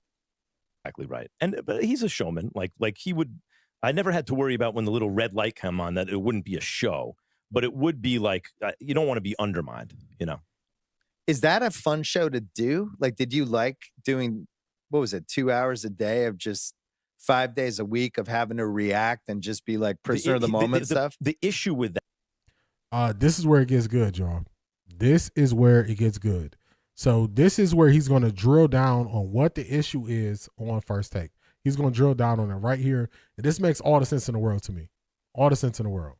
That show is this. What is a hot take? A hot take is a counterintuitive conclusion that on TV, you're going to just state your conclusion. You do analysis about a subject. You come to a conclusion that's counterintuitive. So when you say it, people will be like, what are you talking about? Give me 90 seconds. I'll explain it to you. Oh, at least he has a point of view.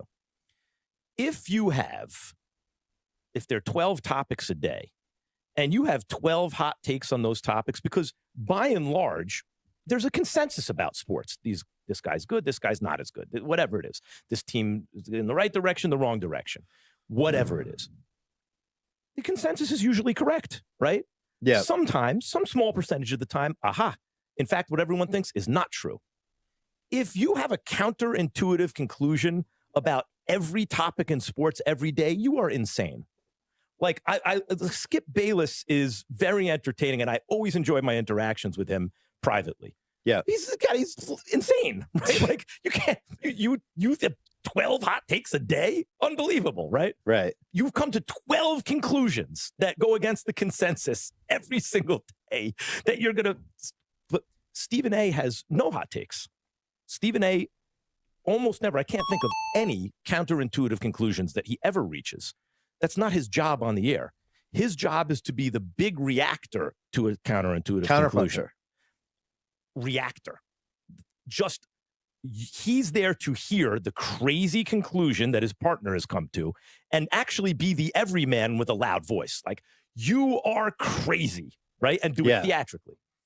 So there's a lot of pressure on his partner to come up with a counterintuitive conclusion about everything. Now, how do you do that? Well, you're just making it up. You're doing it for TV. No, what you do is you take a topic. So that was very important because we saw that play out. Chris Canty was speaking. Jeff Saturday was speaking. Stephen A. Smith was just sitting there watching. He was just. Then Stephen A. Smith reacted exactly how Max just said. Y'all want to know the funny part about this? This is not from yesterday. This is from 2 weeks ago. So how could he be right on something that was released 2 weeks ago when Stephen A. Smith just did that 2 days ago? So Max is on top of it. JJ Redick was roasting Stephen A. Smith too. Facts. Any person who came truly to debate with facts and used debate tactics, Stephen A. Smith didn't like. Max's preparation was always on point, and Stephen A. Smith always needed to feel like the smartest guy in the room. With Max, he obviously didn't feel that way. That's a fact. That's a fact. Listen to this point he's going to get to here. This is why we hear the crazy things on First Take. This is a very good point Max is about to get to. And a good producer will start to drill down on the topic and say, okay, so you agree about this. So Mahomes is a great quarterback. But what does he do well and what does he not? And you keep going down until until you get a divergent opinion. Well, actually, I think he is good at this. No, I think he's good. No, actually, the most important player on that, we both think this is going to win. This team's going to win the championship. We both think this is why. Drill down. But no, actually, the key player is, other than the superstar, is this guy. No, it's that guy. Actually, Draymond Green is the second most important player on the Warriors, right? He's actually the pick and roll partner who does all the dirty work. Victor Wembanyama is the best player in the NBA right now. There you go. There's a counterintuitive conclusion. Yeah. But you keep digging until you get a divergent opinion, and there is your argument. But there. So listen to that, y'all. That's not a true argument. That's not a true disagreement. That's why Chris Canty can sit up there and look like he's reading off a teleprompter. He don't even believe what he's saying. And we recognize in real time, like, I don't think he believes what he's saying. So if you start off and y'all agree, when people get into you have to disagree for the sake of the show, at that point, it is no longer true and authentic. That is the problem that I think a lot of people fall into. Take UCSS, for instance. Jay Crawford is always taking that angle. He is always taking that angle, and it makes the show unwatchable. Adam the Bull takes that approach where he will disagree with you on something he doesn't even have the full stats on, and then say, well, pull up the stats for it. If the stats match, he can roll with it. When the stats don't match, he just act like he didn't just say or just throw off the whole conversation for something that didn't make sense. So these things are ran by producers. Producers run the show. If y'all want to know who's running the show on like a UCSS, it's McNuggets. So if y'all notice, if y'all y'all heard me say I disagree with things that they say on UCSS, but if I point out how it ends up in certain places, I usually say McNuggets because he is the producer who is steering them where they're going to go. The same way Stephen A. Smith is the executive producer on First Take. So he is steering the show where it wants to go. So I'm so glad Max finally came out of the woodworks and shed some light on the garbage that Stephen A. has been saying for years at this point. I got to tell y'all the craziest part about this thing with Max. So when Max got taken off the show, Max was still under contract. They did not fire Max. Now, I want y'all to hear this clear. They did not fire Max from ESPN. They let Max sit somewhere and let his contract expire. That's what they did to Max. They let Max's contract expire. So he couldn't even go get another job all that time. It was so foul what they did to him. So foul. So foul what they did to Max. So foul. Oh my God! Wow!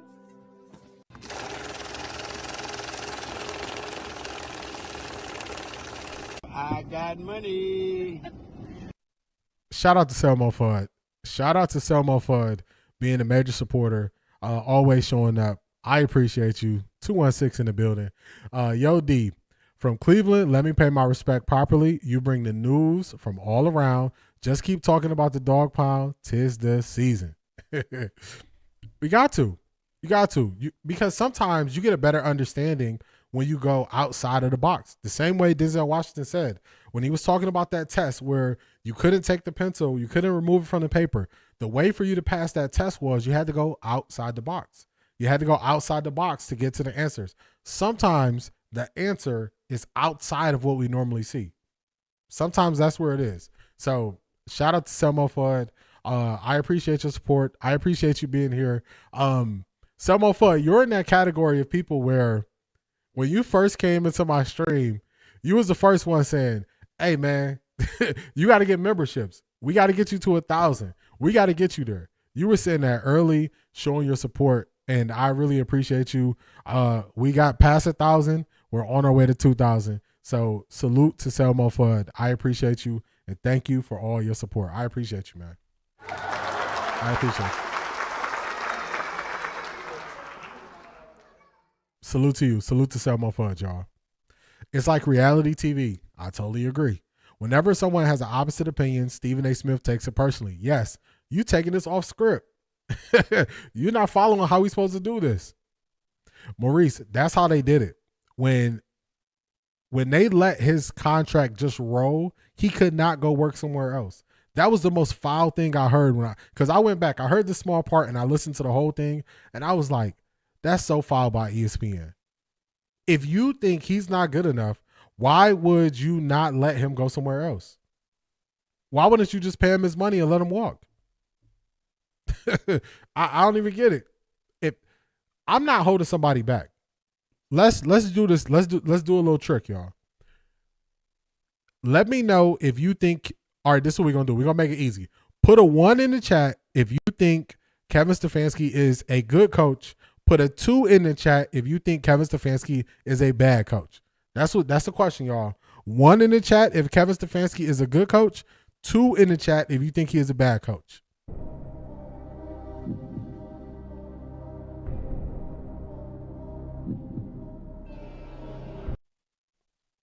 That's the question. I'm gonna let y'all get some responses in because we gonna play a little game here. We gonna play a game here. 1 in the chat if Kevin Stefanski is a good coach. 2 in the chat if you think he's not a good coach. All right, we got the 2s coming in. Y'all gonna see where I'm going once I ask the next question. We got some 2s coming in. So now, if Kevin Stefanski, Marie with a bunch of 2s. So, if you don't think Kevin Stefanski is a good coach, Do you care if he goes somewhere else? You couldn't care less because you don't think he's good. You don't think he's good. Hey, go try to figure it out somewhere else. I don't care where you go. I don't care where you end up with. I don't care what team. I don't care what situation. I don't think you good. So it doesn't matter where you go. Now let's flip that to ESPN and Max Kellerman. If ESPN thought we can't do anything with Max Kellerman is no longer good for the brand on First Take. Like Maya said, they gave him a short-lived radio show, then he disappeared. Why would they then hold him back from going somewhere else? It don't make sense, y'all. Because in reality, ESPN knew Max was good. He might not have been good for First Take because First Take really wasn't a debate show. It really wasn't a debate show. That's what all this is exposing. This was a facade the whole time. It was never a true debate show. That's what this exposes. They knew Max was good, so they stopped him from going somewhere else. If you don't believe somebody is good, they can go wherever they want to go. It doesn't matter. Kevin Stefanski can go be a coach on the moon. He could be a coach in the CFL. He could be a coach in the UFL. He could be a coach in the Olympics when they bring flag football to it. He could go be the coach at Alabama, Georgia, Ohio State. He could coach the Jets. He could Patriots, Kansas City Chiefs. It don't matter to me, y'all. I don't think he good. So it shows you what they really think about you based on what you're allowed to do next. It don't even make sense. So hopefully y'all like that. I just had to break it down for y'all to see that ESPN really showed their hand that they thought Max was better than what he is, than what they said he was. Max was a real journalist, analyst. I agree. Detroit Gemini, I'm with you. Good riddance to Kevin Stefanski. Hell to the dog, Bobby. Yeah. Go wherever you're going to go, Stefanski. Facts. I like the analogy. Y'all said he can go. B said he likes Stephen A. I don't know, man. Maybe in the past, Stephen A. Smith ain't the same to me. To me, he's not the same. He's not the guy who he used to be ever since he used to truly go back and forth with Skip. It's a show. He don't even watch the games that he try to respond to. Maurice, you see it, no threat. He's no threat. So y'all see what it is. I thought this was very insightful. This actually makes me look at First Take through a different lens because I always knew it was something fishy about it. I couldn't put my finger on it, but if the goal is to always present Stephen A. Smith in that light, it's never going to be good, to me at least. He's never going to be good to me. All right, let's get to it. Let's keep it moving. Keep Hunt say no. Keep Kevin Stefanski out of Jersey. Keep him out of Jersey. All right, so this is, hold on, I got too many things circulated online that so Zedric sent one of the clips from this channel. This is from Press Room Breakdown. This is Press Room Breakdown. He is breaking down Shedeur's response to a certain question. I caught it in real time. I was watching it and I was like, oh, that was smart. Shedeur just kind of laughed off the question because the question that Daniel Foussier asked him could have been taken in so many different directions. And he just handled it right. And then also on the flip side, Daniel also handled it right by just going to a different follow-up question. But this is from Press Room Breakdown. I believe it's a newer YouTube channel. They got about 593 subscribers. So if you like this breakdown, definitely go check them out. It's Press Room Breakdown right here. Press Room Breakdown. So this is the one that C.A. Anderson was mentioned earlier. I like the way he breaks it down.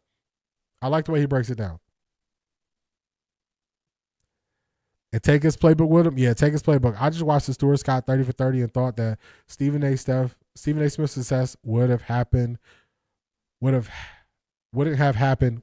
Stuart. I agree with that. You need somebody to open up a lane for you. Stuart Scott, just his influence on all of these sports shows, everybody should be giving him props. How he always expanded just talking about the sport he was covering, and he brought like melodies, he brought analogies, he brought hip hop into it. So big influence. All right, let's get to press room breakdown. I like this breakdown where he's talking about Shedeur. Let's get it, y'all. It appeared to show Shedeur Sanders saying something to a receiver as he went in motion. That clip included captions suggesting a route adjustment, but the audio itself is not definitive. What matters here is not what he said. What matters is that the clip created conversation, and that conversation is what brought this question into the press room. Now listen carefully to how the question is framed by the reporter. It starts as observation, then moves toward a choice that invites confirmation or denial. Shedeur, on the second deep ball to Isaiah, it looked like when he was motioning, you kind of said something to him. Did you change his route at that moment? Or? Did you hear it? That question invites him to confirm something very specific. Maurice, I agree. Stuart Scott was innovative. Marie, I just started watching this channel. I like how he breaks down the press conferences down with Shedeur. I like it. I think he has a lane that he could go into where he can break down more press conferences just from all walks of all sports and how the reporters are trying to do certain things. I like his tone. I like his approach. So I put out a short about this, but I wanted to I wanted to show and highlight this. Zedric sent me one of his other videos, and then I saw he did this one. So I was like, yeah, we got to show him. I know how he feels on that journey. He had 593 subscribers. I was not there long ago. So if you like his breakdown, definitely go check him out. Press Room Breakdown. I like his stuff. He just created on the 10th.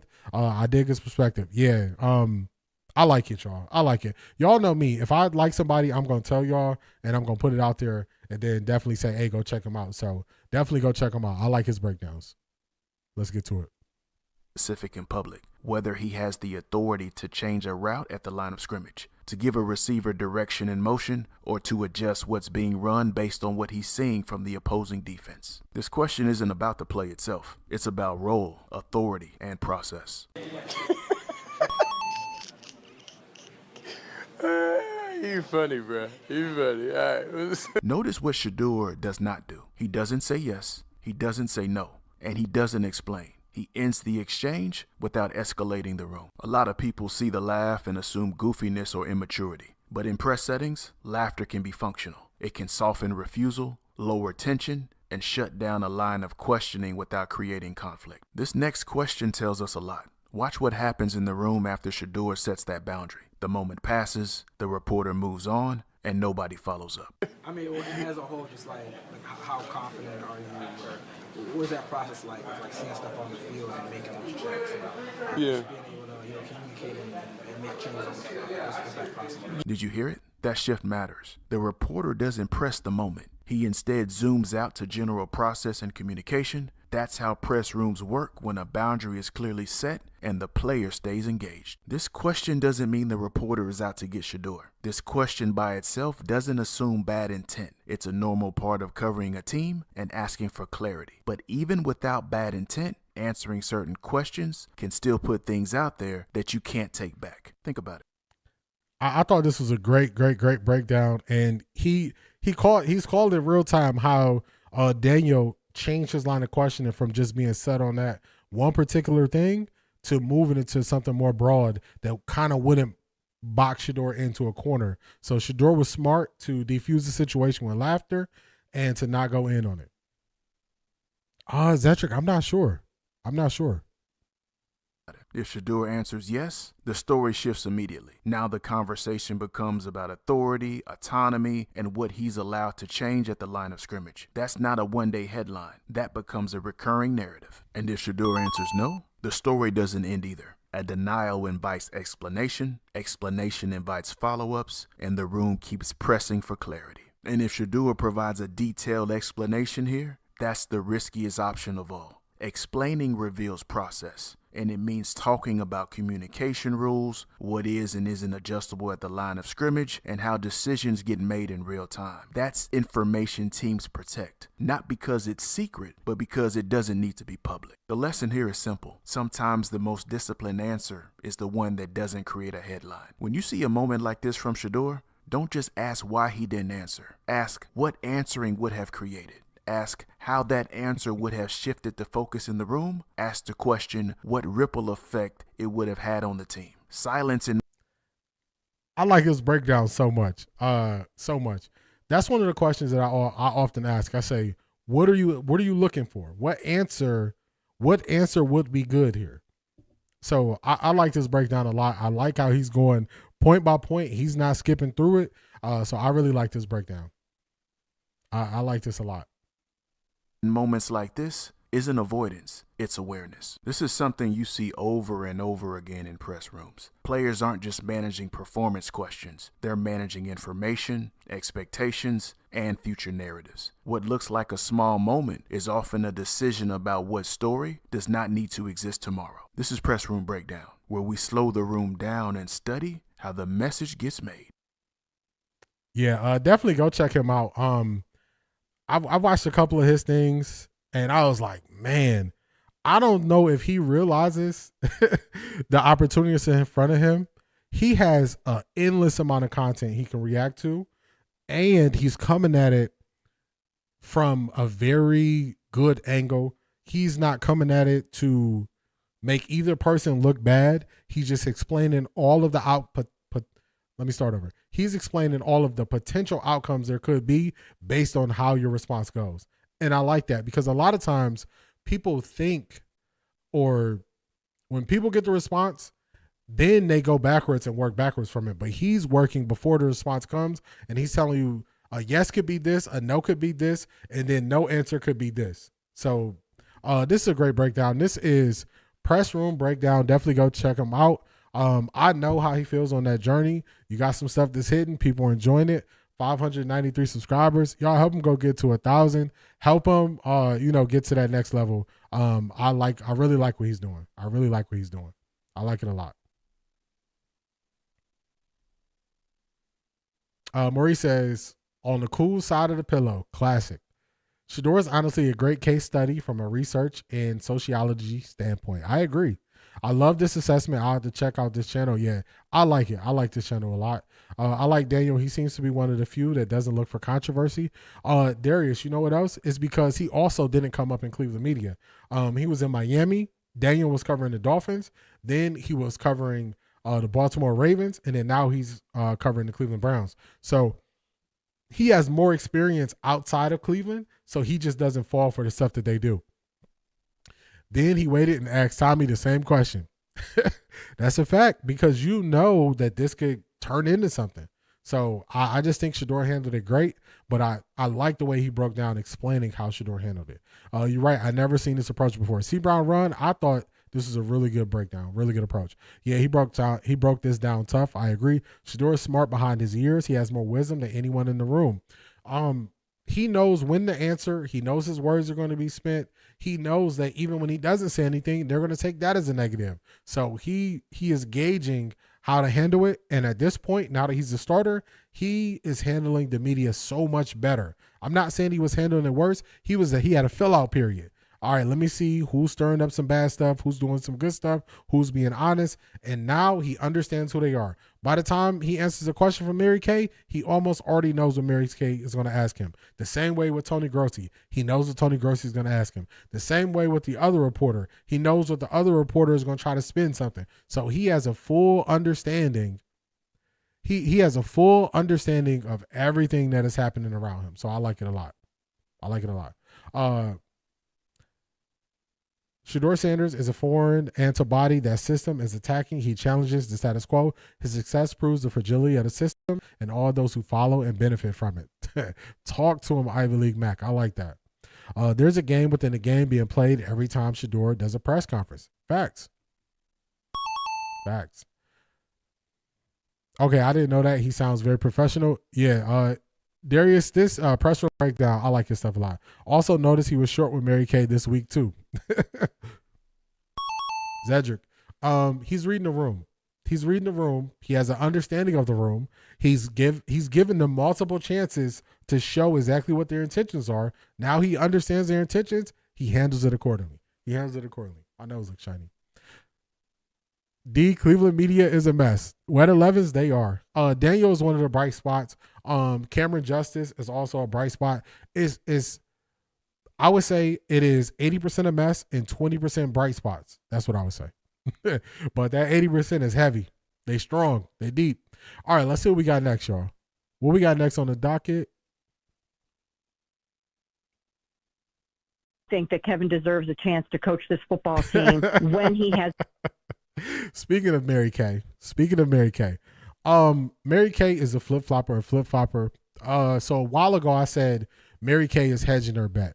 And if you know anything about the stock market, that's what people do in the stock market. So remember when GameStop was about to go crazy? It was a short squeeze. So the issue, this guy that do breakdowns is good. Yeah, press room breakdowns is really good. Harold did the same thing Monday. She's not going to get anything. Not going to get anything. Nothing at all. So if you know anything about the stock market and you look at GameStop and you try to figure out what happened there, how did people make so much money? It's because it got to a point where the people who are betting against GameStop, they had to hedge their bet.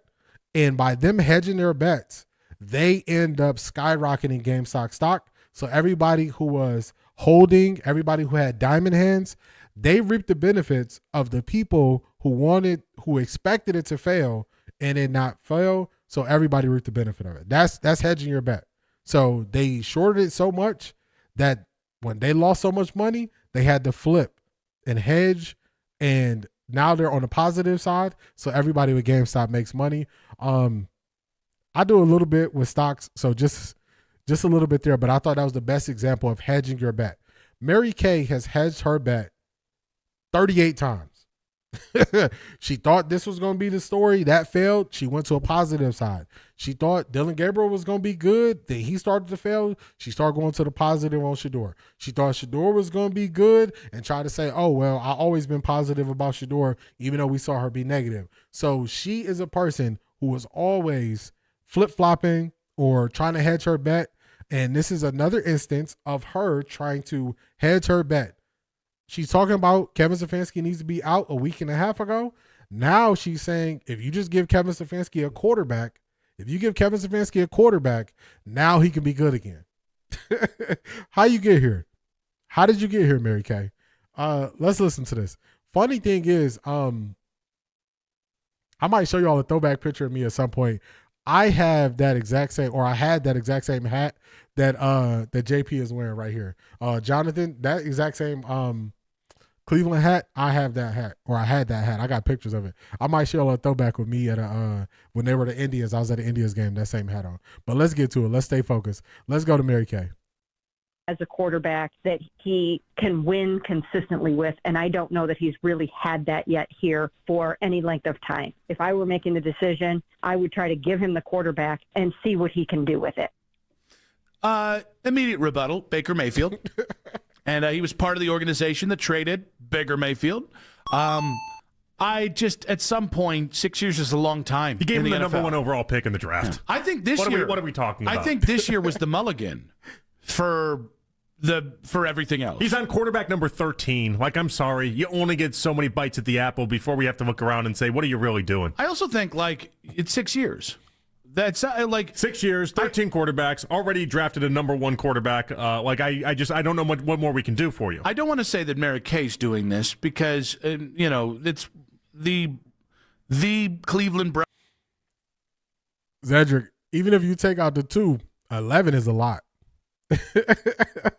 11 is a lot of quarterbacks in 6 years. 11 quarterbacks. Even if you say, okay, Baker wasn't his choice, that's cool. He wanted Case Keenum. Case Keenum was his choice. They made Case Keenum the highest paid backup to Baker Mayfield.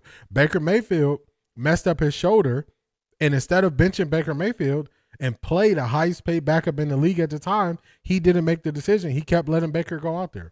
So even when his choice was there and one of his non-choices was injured and not playing well, he still didn't make the decision.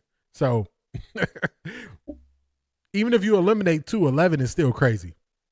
11 is still crazy.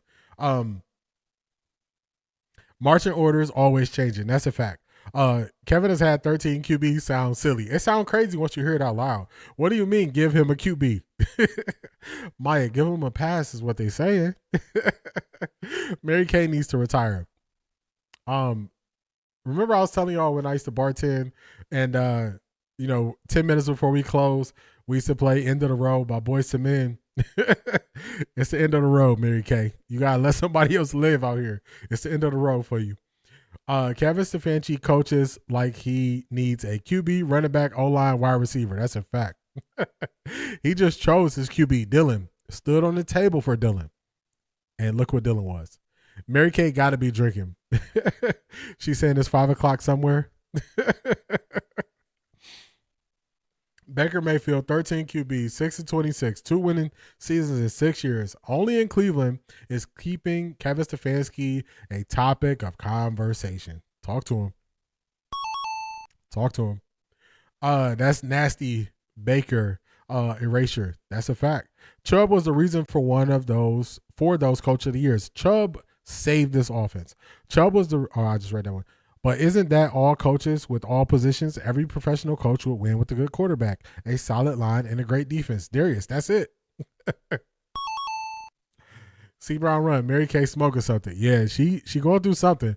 And they not having it. They are not having it. They not having it. That ain't gonna work. That ain't gonna work. Brown's beat reporter of note, right? Like, of course, you start the org chart with Mary Kay and her experience. Yes. I do think that beyond Mary Kay, certainly on a national level, people are acting like 6 years isn't a lifetime in the NFL, and that you can't judge results, that somehow contextually, that the context of this situation needs to be applied when I can just rebut, not in 6 years. 2 years, fair. 3 years, I mean, yeah, even if you're like Brian Callahan, for instance, in Tennessee, you can be like, wait, I got a year and a half to try to get everything right. Like that's all I ended up getting. Sure, it didn't go well in the beginning with Cam Ward, but that's all I got. You can sit up at night being like, that wasn't a true chance right there. 6 years is a true chance. It also gives Kevin a pass that I think is really that I just can't possibly give Kevin. And it is that Kevin is the head coach, offensive coordinator of this team, and that Kevin hasn't had any say on who's his quarterback room. Yeah. And I don't know why we got there. And listen, he might not have been the guy that germinated the Deshaun Watson idea. He could have stood up for it. Like, this goes to the Wyatt thing, because I'm not over that either. I'm still pretty irritated about it. We haven't talked about it this week.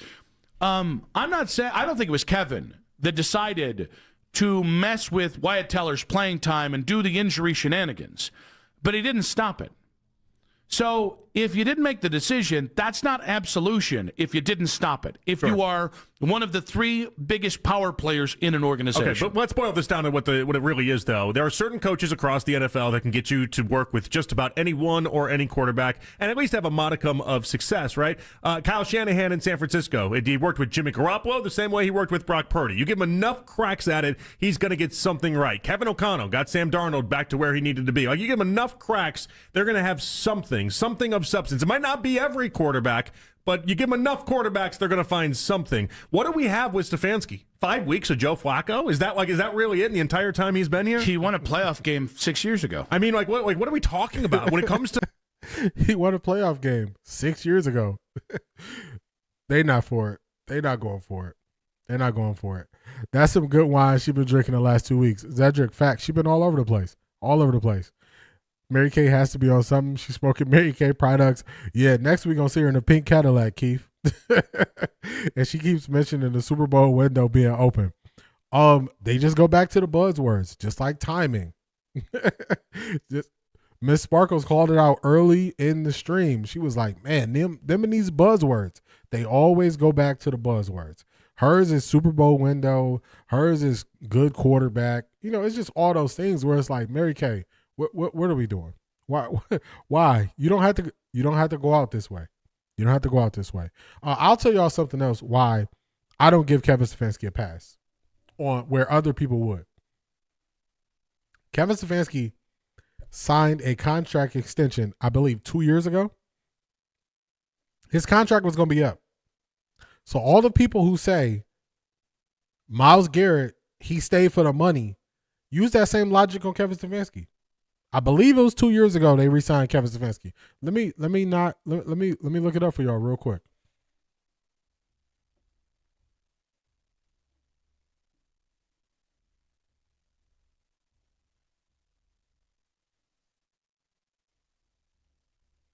Let me look it up. Let's look it up. Because if we're going to use that with Miles, why are we not using that with him? Oh, my goodness. Okay. Kevin Stefanski signed his contract extension with the Browns June 5th, 2024. June 5th, 2024. So, if you're not allowed to pick your quarterback, if you're not allowed to make decisions you want to make, leave. You are free to go. Instead, you signed on to keep doing this. That's why I can't give Kevin Stefanski a pass. Kevin Stefanski had an out. He had an out, y'all. Think about how Kevin Stefanski would be viewed if the last 2 seasons didn't happen for him. If Kevin Stefanski was 2-time coach of the year and he had coached 4 seasons for the Browns, 2 good years, 2 down years, how would Kevin Stefanski be viewed? He would be viewed totally different. He chose not to leave this organization. If he don't have control on who play, who don't play and all this, he chose to stay here. That's the decision he made. So if we're going to hold players to that decision and say the player signed the contract, don't we have to hold the coach to that same standard? Or does the coach somehow get benefit of the doubt? Isn't that what they said? Before Myles Garrett was on pace to break this sack record and everybody in Cleveland was crushing him, what did they say? He took the money. And I always said, nah, you still get to complain when it's not good.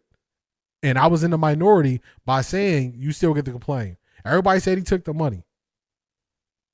If we just use that same logic, Kevin Stefanski took the money. So why don't we get to hold him to that standard? People are not having honest conversations, y'all. They're not having honest conversations at all. Not at all. Kevin Stefanski didn't want Baker. Stop the cap. He didn't want Baker. That's why he picked the backup, and we paid Case Keenum as the highest paid backup. Kevin Stefanski had a prior relationship with him, and it's cool. You don't want Baker, but then when Baker is hurt, why don't you have the stones to play the guy that you wanted here?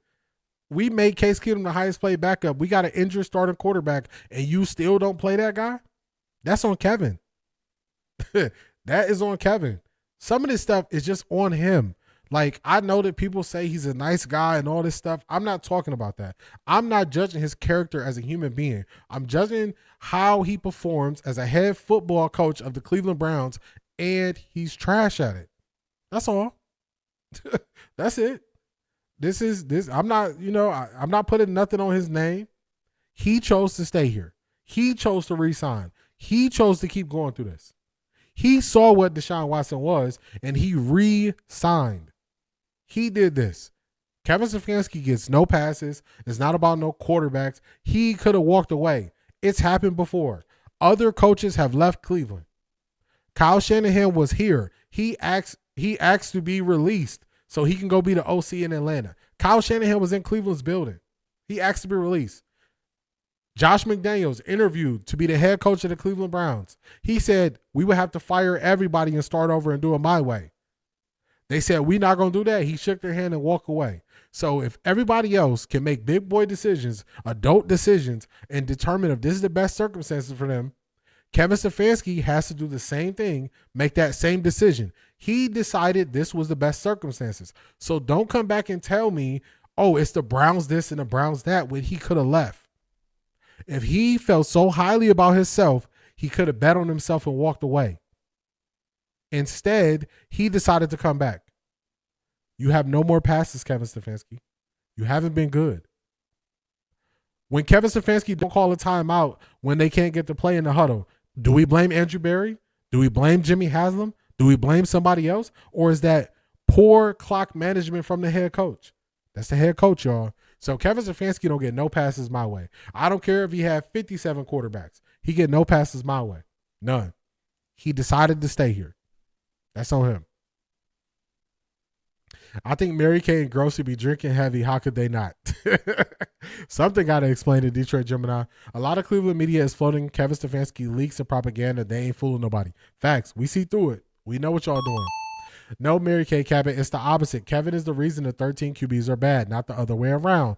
They leave and do well. Shedeur would be much better without Kevin. Talk to him, Detroit Gemini. Kevin stayed because the Browns is the only place you can go and not have to earn your money. Haslam is dumb, just handing out free money. Let me suit up so I can get some free money. Wet 11 said this is what Haslam saying. Shut up and take my money. Shut up and take my money. Hey, give me some of that free money. Give me some of that free money. You about to lose your job. You about to lose your job. You telling me there wasn't one guy he could have made it work out with out of 13 QBs in 6 years? Hey, these are the questions. Keith Hunt, Kevin Stefanski picked DG. Hey, he put a stake in DG. We ain't going to let you forget that. Ivy League Mac, talk to him. You about to lose your job. You about to lose your job. Kevin did this. Kevin doesn't get any passes. Kevin has to go. That's it. It's curtain call. It's been real, Kevin Stefanski. Go do whatever you're going to do because we don't believe you're good, so you can go wherever you want to go. That's all it is. Go wherever you need to go, Kevin. Hey, Kevin, listen to me. I mean this. You ain't got to go home, but you got to get out of here. That's what we telling Kevin. So that's what it is. Hopefully y'all enjoyed this stream.